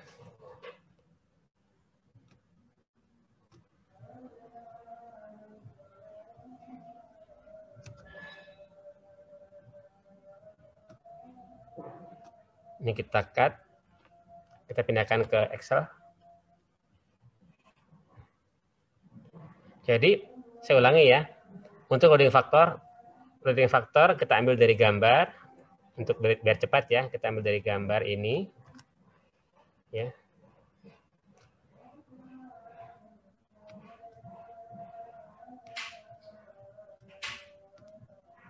Itu ya. S1 0,75, di sini 0,75. S12 0,50, 0,50. X13 0,41, 0,41 gitu ya. Itu ini otomatis sudah saya buat. Nah, nilai T-nya double dari tadi measurement ya. Nilai T-nya ini 0,78, 7,08 ya. Errornya adalah ini 0,26 gitu. Ya. Lalu untuk yang kedua ini ya. Errornya T value untuk S1 tidak ada T value-nya ya. Ini kosong T value-nya, mohon maaf. Untuk S2 T value-nya ini 3,36. Error variabelnya, varian errornya adalah 4,58. Ya. Ya. Jadi saya ulangi, untuk standar loading diambil dari gambar ini, nilai ini ya yang di ujung. Dari gambar standard solution. Lalu untuk T value diambil dari sini ya. Di bawah, di atas ini kan nilai koefisien jalur, ini nilai standar deviasi, di bawahnya ini adalah nilai T. Ini yang kita input ke nilai T. Sedangkan error variannya diambil dari ini, error varian ya. Error variannya ini. Tinggal kita pindahkan ke sini. Oke. Itu kita pindahkan sehingga nanti hasil perhitungannya itu harusnya hasilnya di sini constructability harus lebih besar. Ini saya percepat saja ya, karena waktunya sudah mepet. Constructability harus lebih besar daripada 0,7 dan varian extract harus lebih besar daripada 0,50. Nanti hasil perhitungannya teman-teman di sini constructnya ini lebih besar. Ini kan sudah 0,8 ya, 0,88. Varian extract juga di atas 0,50. Artinya sudah valid ya. Sudah valid, sudah reliable ya. Sudah reliable di sini. Ya. Contohnya itu. Jadi teman-teman tinggal input saja ya, tinggal input, tinggal penuhi. Oke. Nah, selanjutnya untuk yang model kedua, model pertama tadi ya, model pertama yaitu untuk yang ini overall ya, overall model fit. Nah, overall model fit sini ada chi-square, RMCA ya. Ini saya ambil saja sampai kepada 6 ya, sampai 6. Ini saya ambil dari sini, dari cepat, ya. Ini saya kopikan.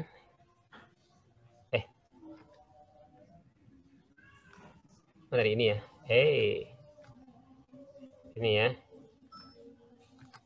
Ini. Saya pindahkan ke Word.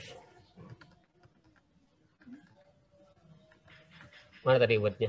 Oh, ini dia.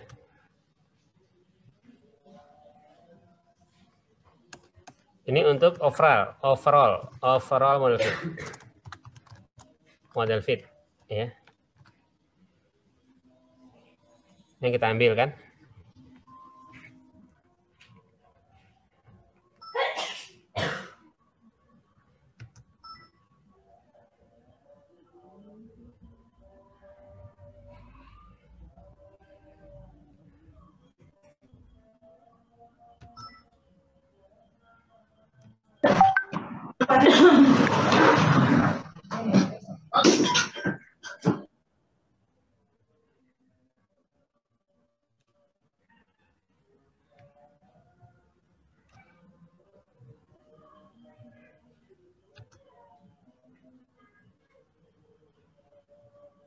Nah,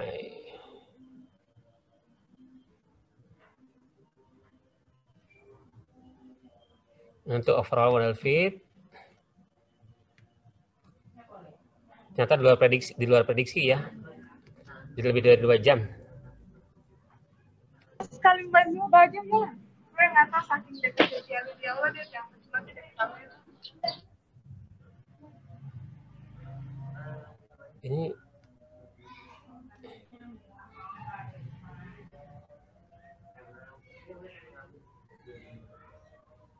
oh, udah banyak tabelnya ya.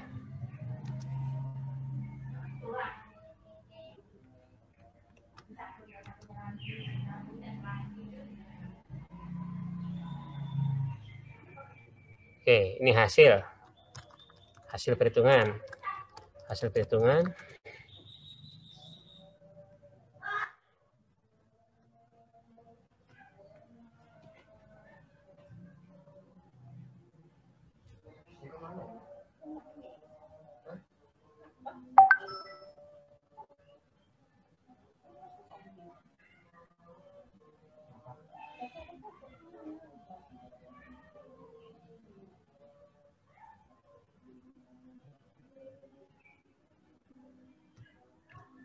Oke, ini hasil, ini chi-square di harapan kecil. Chi-square-nya bisa lihat dari sini, teman-teman. Kembali ke output, second order.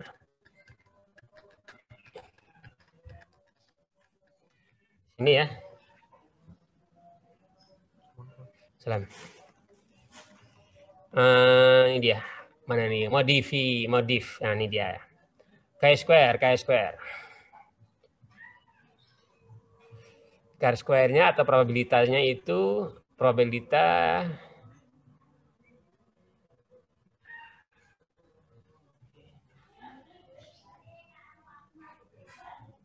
ini ya.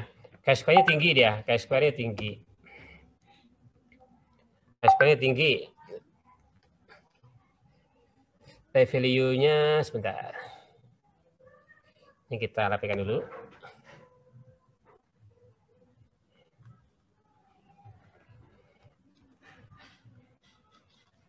Tadi RMCA 0,00.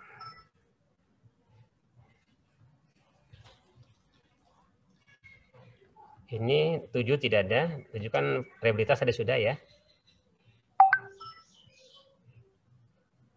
CFI diambil dari nilai sini CFI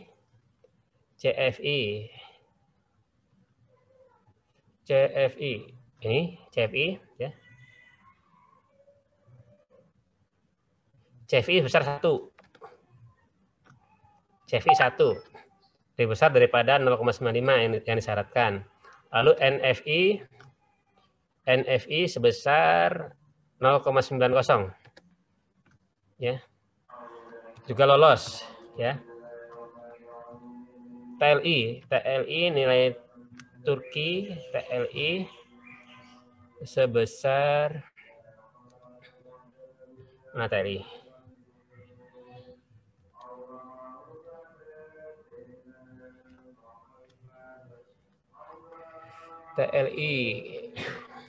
Oh, tadi nggak muncul ya, tadi tidak muncul, tidak ada. Bisa digantikan dengan NNFI, silakan.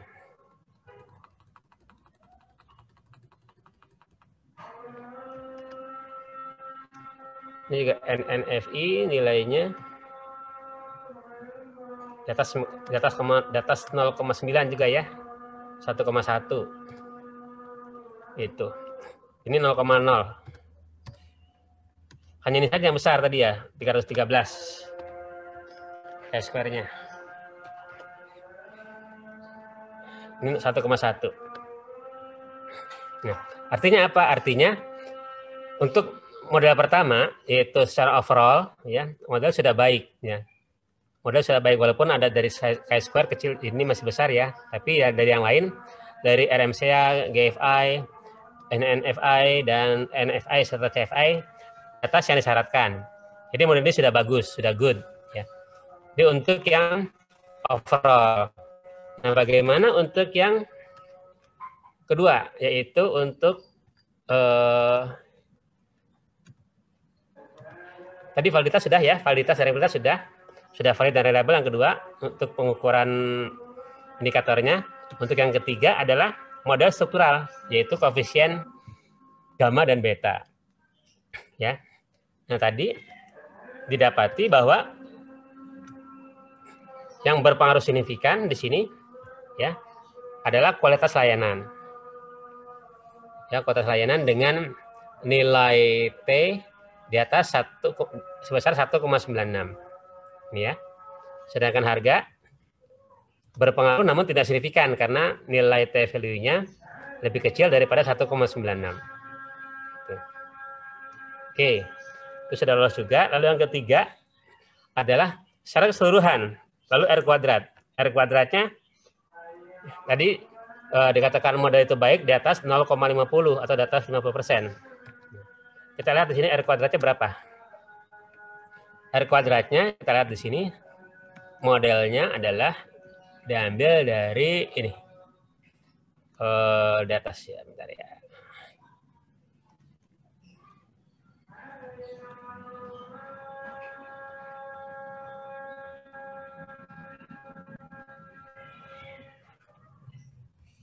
Nah,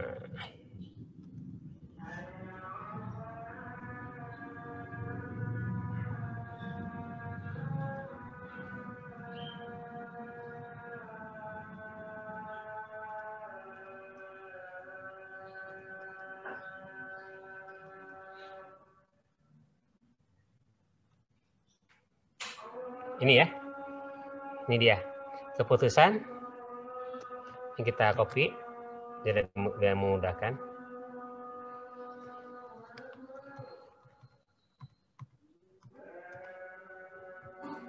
Ini untuk yang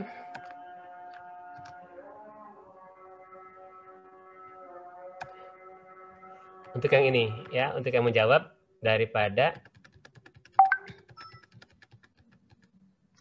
ini ya, model struktural. Cocokkan model struktural.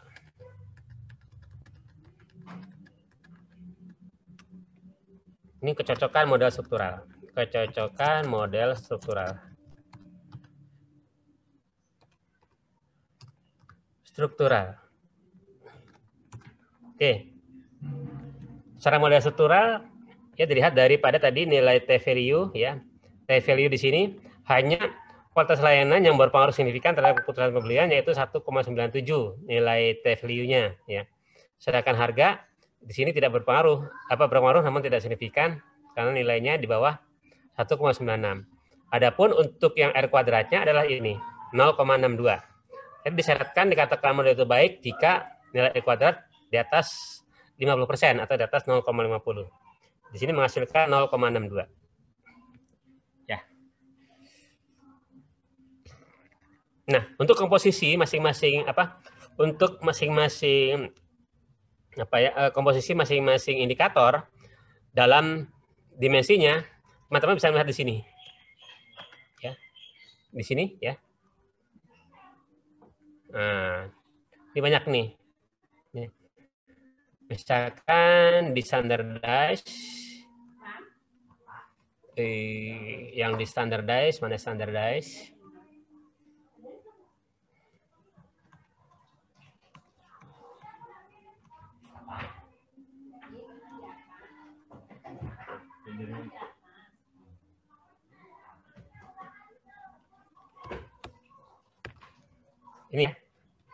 Ini adalah komposisi untuk masing-masing indikator, apa dimensi ya.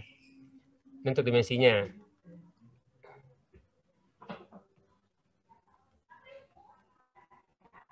Yang ada di standardize ya, yang di standardize.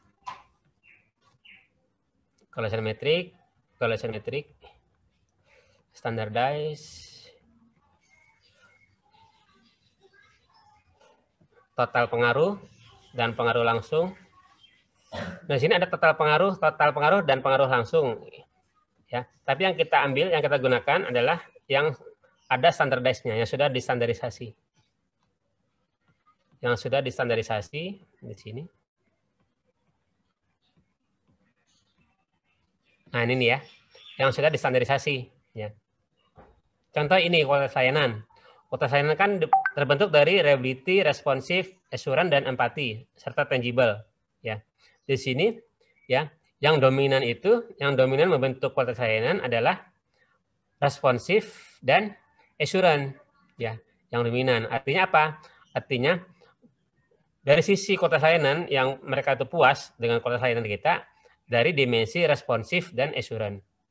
Adapun yang untuk diperbaiki adalah dari sisi reliabilitas, empati, dan juga tangible.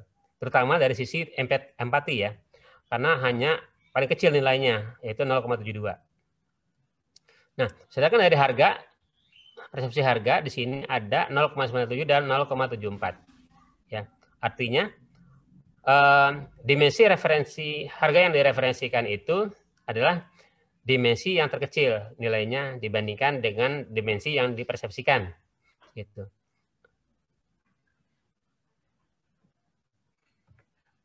Seperti itu teman-teman ya, untuk yang komposisi masing-masing dimensi pada peubah. Nah, bagaimana kalau kita susah. Kalau kita ingin melihat per indikator bisa lihat di sini teman-teman. Ya. Ini per indikator, ya. Per indikator, misalkan kualitas layanan, indikator pertama itu apakah berdampak tidak terhadap kualitas layanan. Ini di sini kita bisa lihat bahwa indikator pertama berdampak terhadap kualitas layanan karena nilainya 4,76 ya, lebih besar daripada 1,96 dengan nilai koefisien jalur sebesar 0,22. Gitu. Ya, kita bisa petakan di sini, ya. Jadi yang di bawah tanda kurung itu adalah nilai T-value. Ya, T-value. Nah, jika nilai T-nya di atas 1,96, maka dia berdampak atau berpengaruh. Nah, seperti ini. Seperti ini semuanya berdampak ya. Semuanya berpengaruh. Ya, karena nilainya di atas 1,96. Ya. Nah, teman-teman tinggal cek saja. Jadi untuk second order itu kita bisa melihat per indikator pengaruhnya terhadap peubah, atau kita lihat komposisinya atau pengaruhnya per dimensi. Mana yang paling berpengaruh terhadap pembentukan kualitas layanan. Gitu. Sedangkan di sini kita lihat dari per indikatornya. Mana indikator yang membentuk kualitas layanan itu. Dari sini kita bisa melihat nih, mana yang harus dipertahankan, mana yang harus diperbaiki. Ya. Seperti itu teman-teman, mohon maaf nih atas waktunya. Panjang memang ya, saya kembalikan. Lebih kurangnya mohon maaf, saya kembalikan kepada moderator.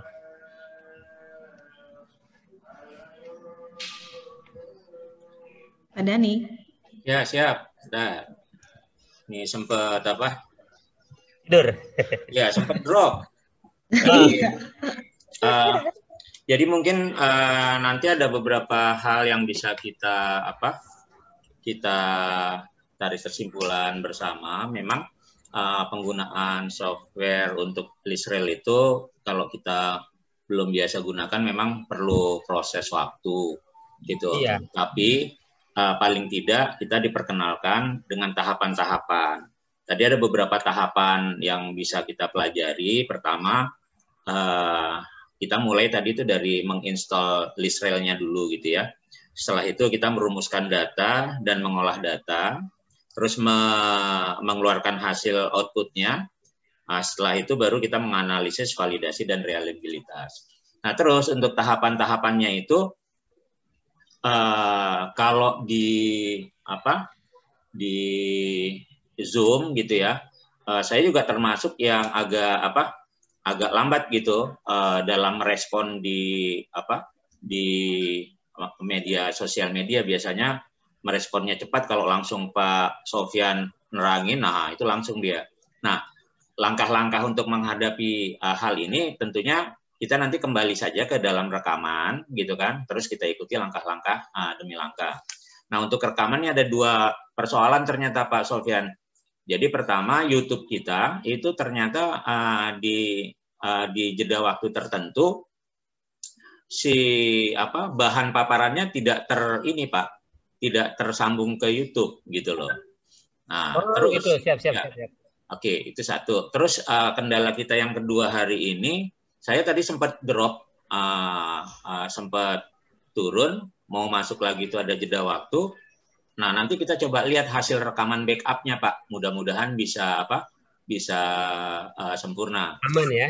Ya, paling mungkin dari saya itu saja. Mungkin kalau dari teman-teman ada yang mau menanyakan tentang LISREL ini, silakan, kami persilahkan.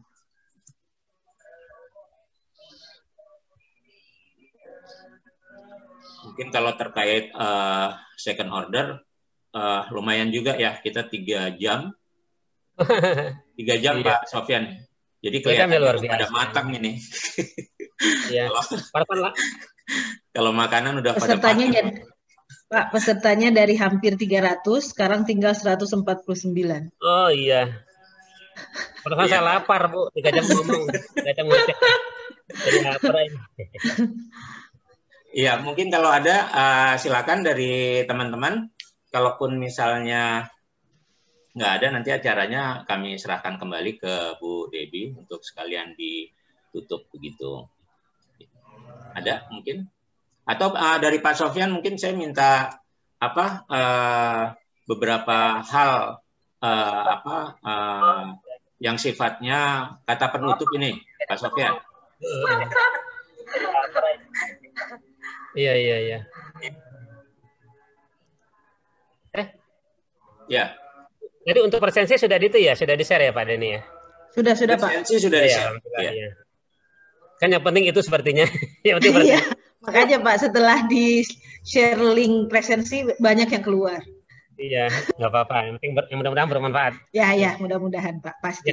Ya memang di LISREL ini kita memang harus telaten, terutama tadi ya dalam memetakan hal-hal yang sesuai dengan hipotesis kita, yang sesuai dengan tujuan penelitian kita itu. Berbeda dengan aplikasi lain yang sudah terbentuk tabel-tabelnya. Kalau di LISREL ini unik, memang unik sekali. Kita harus petanya satu-satu, tuh prototipe satu-satu.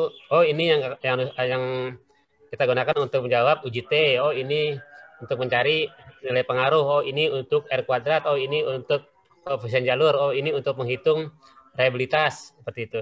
Jadi memang LISREL itu kompleks dan menarik tadi. Cuma tadi ya harus ada kesabaran daripada peneliti untuk memetakan gitu. Ya. Gitu sih teman-teman. Ya, mungkin itu Bu Debbie dari kami, silakan Bu Debbie. Ya, terima kasih Pak Sofyan, Pak Dani. Walaupun dengan keterbatasan yang ada, kami yakin tetap masih dapat manfaat yang sangat besar dari materi yang diberikan oleh Pak Sofyan tadi. Amin. Ya, mudah-mudahan ini bukan yang pertama, tapi ini awal dari perjalanan panjang ke depan. Iya. Terima kasih dari kami Fakultas Ekonomi Universitas Gorontalo mengucapkan terima kasih kepada Pak Sofyan dari Institut Administrasi Setiami, kemudian Pak Dani dari Yayasan Karisma, kemudian ada peserta dari seluruh Indonesia. Saya lihat ada yang dari Medan, ada yang dari Riau, ada yang dari Pulau Jawa, ada yang dari Papua, ada yang dari Kalimantan, Kami ucapkan terima kasih, salam kenal. Semoga kebersamaan ini akan kita dapatkan di kegiatan kita selanjutnya. Kami mohon maaf atas segala keterbatasan. Sebelum saya tutup kegiatan ini, saya mau dokumentasikan dulu. Karena ini ada 6 slide ya, 6 halaman absen kita. Oke.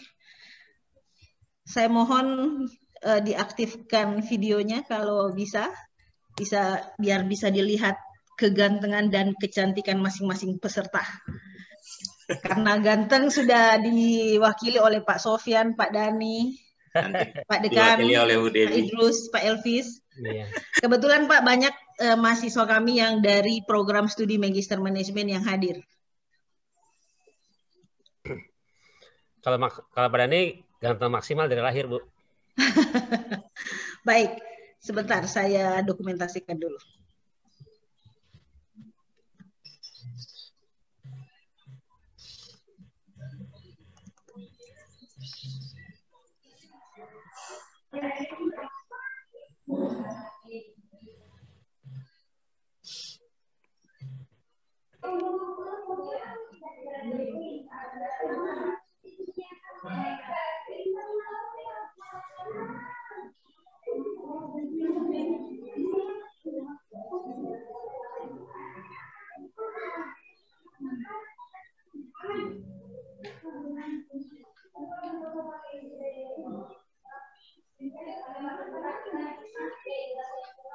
Sabar ya Bapak Ibu, masih 2 kali lagi.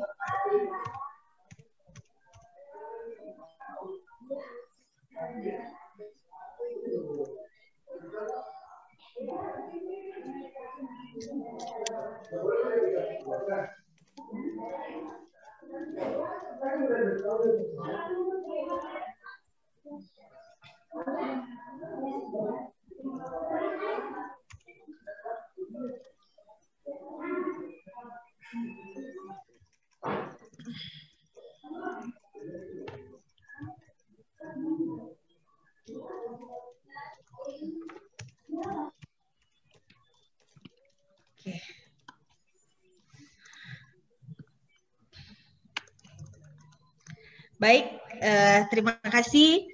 Ada tambahan, mungkin ada yang akan disampaikan oleh Pak Dani dengan Pak Sofyan? Mungkin dari saya, Bu Debi. Ya. Kita biasanya sama Pak Sofyan itu terus terbuka ya untuk konseling. Biasanya kita bisa buat grup WA gitu kan. Kadang kita juga buat kelompok-kelompok kecil gitu ya. Jadi artinya nggak usah khawatir dengan permasalahan software. Memang mungkin di antara semua software ini, LISREL ini termasuk yang paling rumit ya Pak software-nya. Karena kalau yang lain kan dia udah jadi gitu ya, lebih mudah. Tapi biasanya kita ada untuk konseling bisa kapan saja lah. Om Sofyan itu biasanya dia aktif jam 12 malam sampai jam 5 pagi itu biasanya. Terima kasih Pak. Siap. Buat Bapak Ibu juga ada informasi, Pak Sofyan ini YouTuber sebenarnya. Jadi bisa kunjungi akun pribadi YouTube-nya Pak Sofyan. Di situ banyak sekali materi yang bisa kita pelajari. Aplikasi statistik yang digunakan untuk penelitian, semuanya ada di situ. Beliau memang benar-benar pakar. Nanti di-subscribe ya Pak kalau sudah banyak followernya, ya dibagi-bagi ke kami yang ada di Gorontalo. Ya, terima kasih Bu Wakil Dekan yang tadi sudah memberikan sambutan. Dekan Ekonomi UG, terima kasih. Kalau sudah tidak ada yang akan disampaikan, kami ucapkan terima kasih. Sampai ketemu dalam kegiatan berikutnya dan tetap sehat, tetap jaga kesehatan. Amin. Terima kasih. Assalamualaikum warahmatullahi wabarakatuh. Terima kasih. Terima kasih.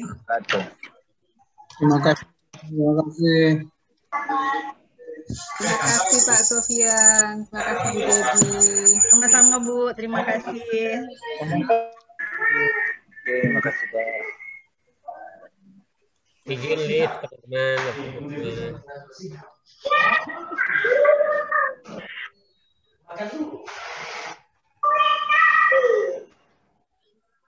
Terima kasih Bu Devi.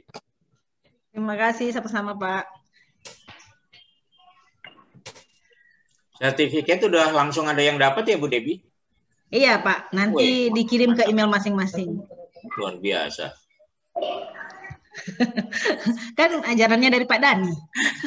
Didikannya Pak Dani. Langsung jadi, keren. Nanti buat kegiatan. Oh Pak Idrus ada Pak, Pak Idrus. Pak Idrus. Pak Idrus, Ibu Mega, Pak Sarton, Pak Bagi, Lengkap Pak ini, Arman, Halo, Pak Rani. Pak Abdul Aziz. Iya, ketemu lagi Bapak. Biasa ketemu langsung sekarang lewat ini Pak. Ibu Zamannya nih, Stefani, lewat Zoom. Pak Mardi. Terima kasih. Terima kasih Pak Pak Dani. Yardi, terima Ya, kasih. sama-sama. Pak Hendro, Ibu Ulfa, terima kasih. Pak Sofyan itu YouTuber, jadi Makasih, hampir Bu. semua software ada di YouTube-nya, bisa. Iya dilihat Pak, aja. makanya saya sudah promosikan tadi. Jadi emang rada anting nih dosennya, dosen YouTuber soalnya. Aduh.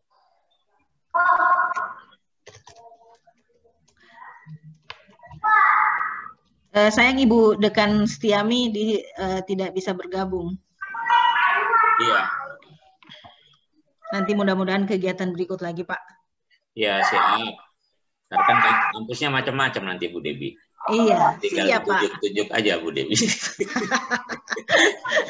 Yang penting Pak Dani siap membackup terus. Siap, aman lah. Untuk Gorontalo University aman, Wah, spesial Pak ya. spesial.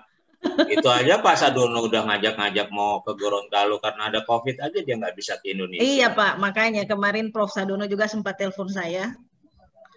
Iya. Hanya terhalang dengan COVID. Mudah-mudahan secepatnya bisa kembali normal dan kita bisa ketemu lagi. Iya, amin, amin. Amin, amin. Itu database peserta linknya masuk ke Pak Sofyan apa ada di Bu Devi Apa, juga? Pak? Apa Ada Pak? link peserta pendaftaran. Oh ada, sama langsung ke Pak Sofyan Pak. Oh iya, siap. Jadi secara otomatis yang memasukkan nama masuk dalam sistemnya dan tinggal langsung dilihat di email masing-masing. Oke.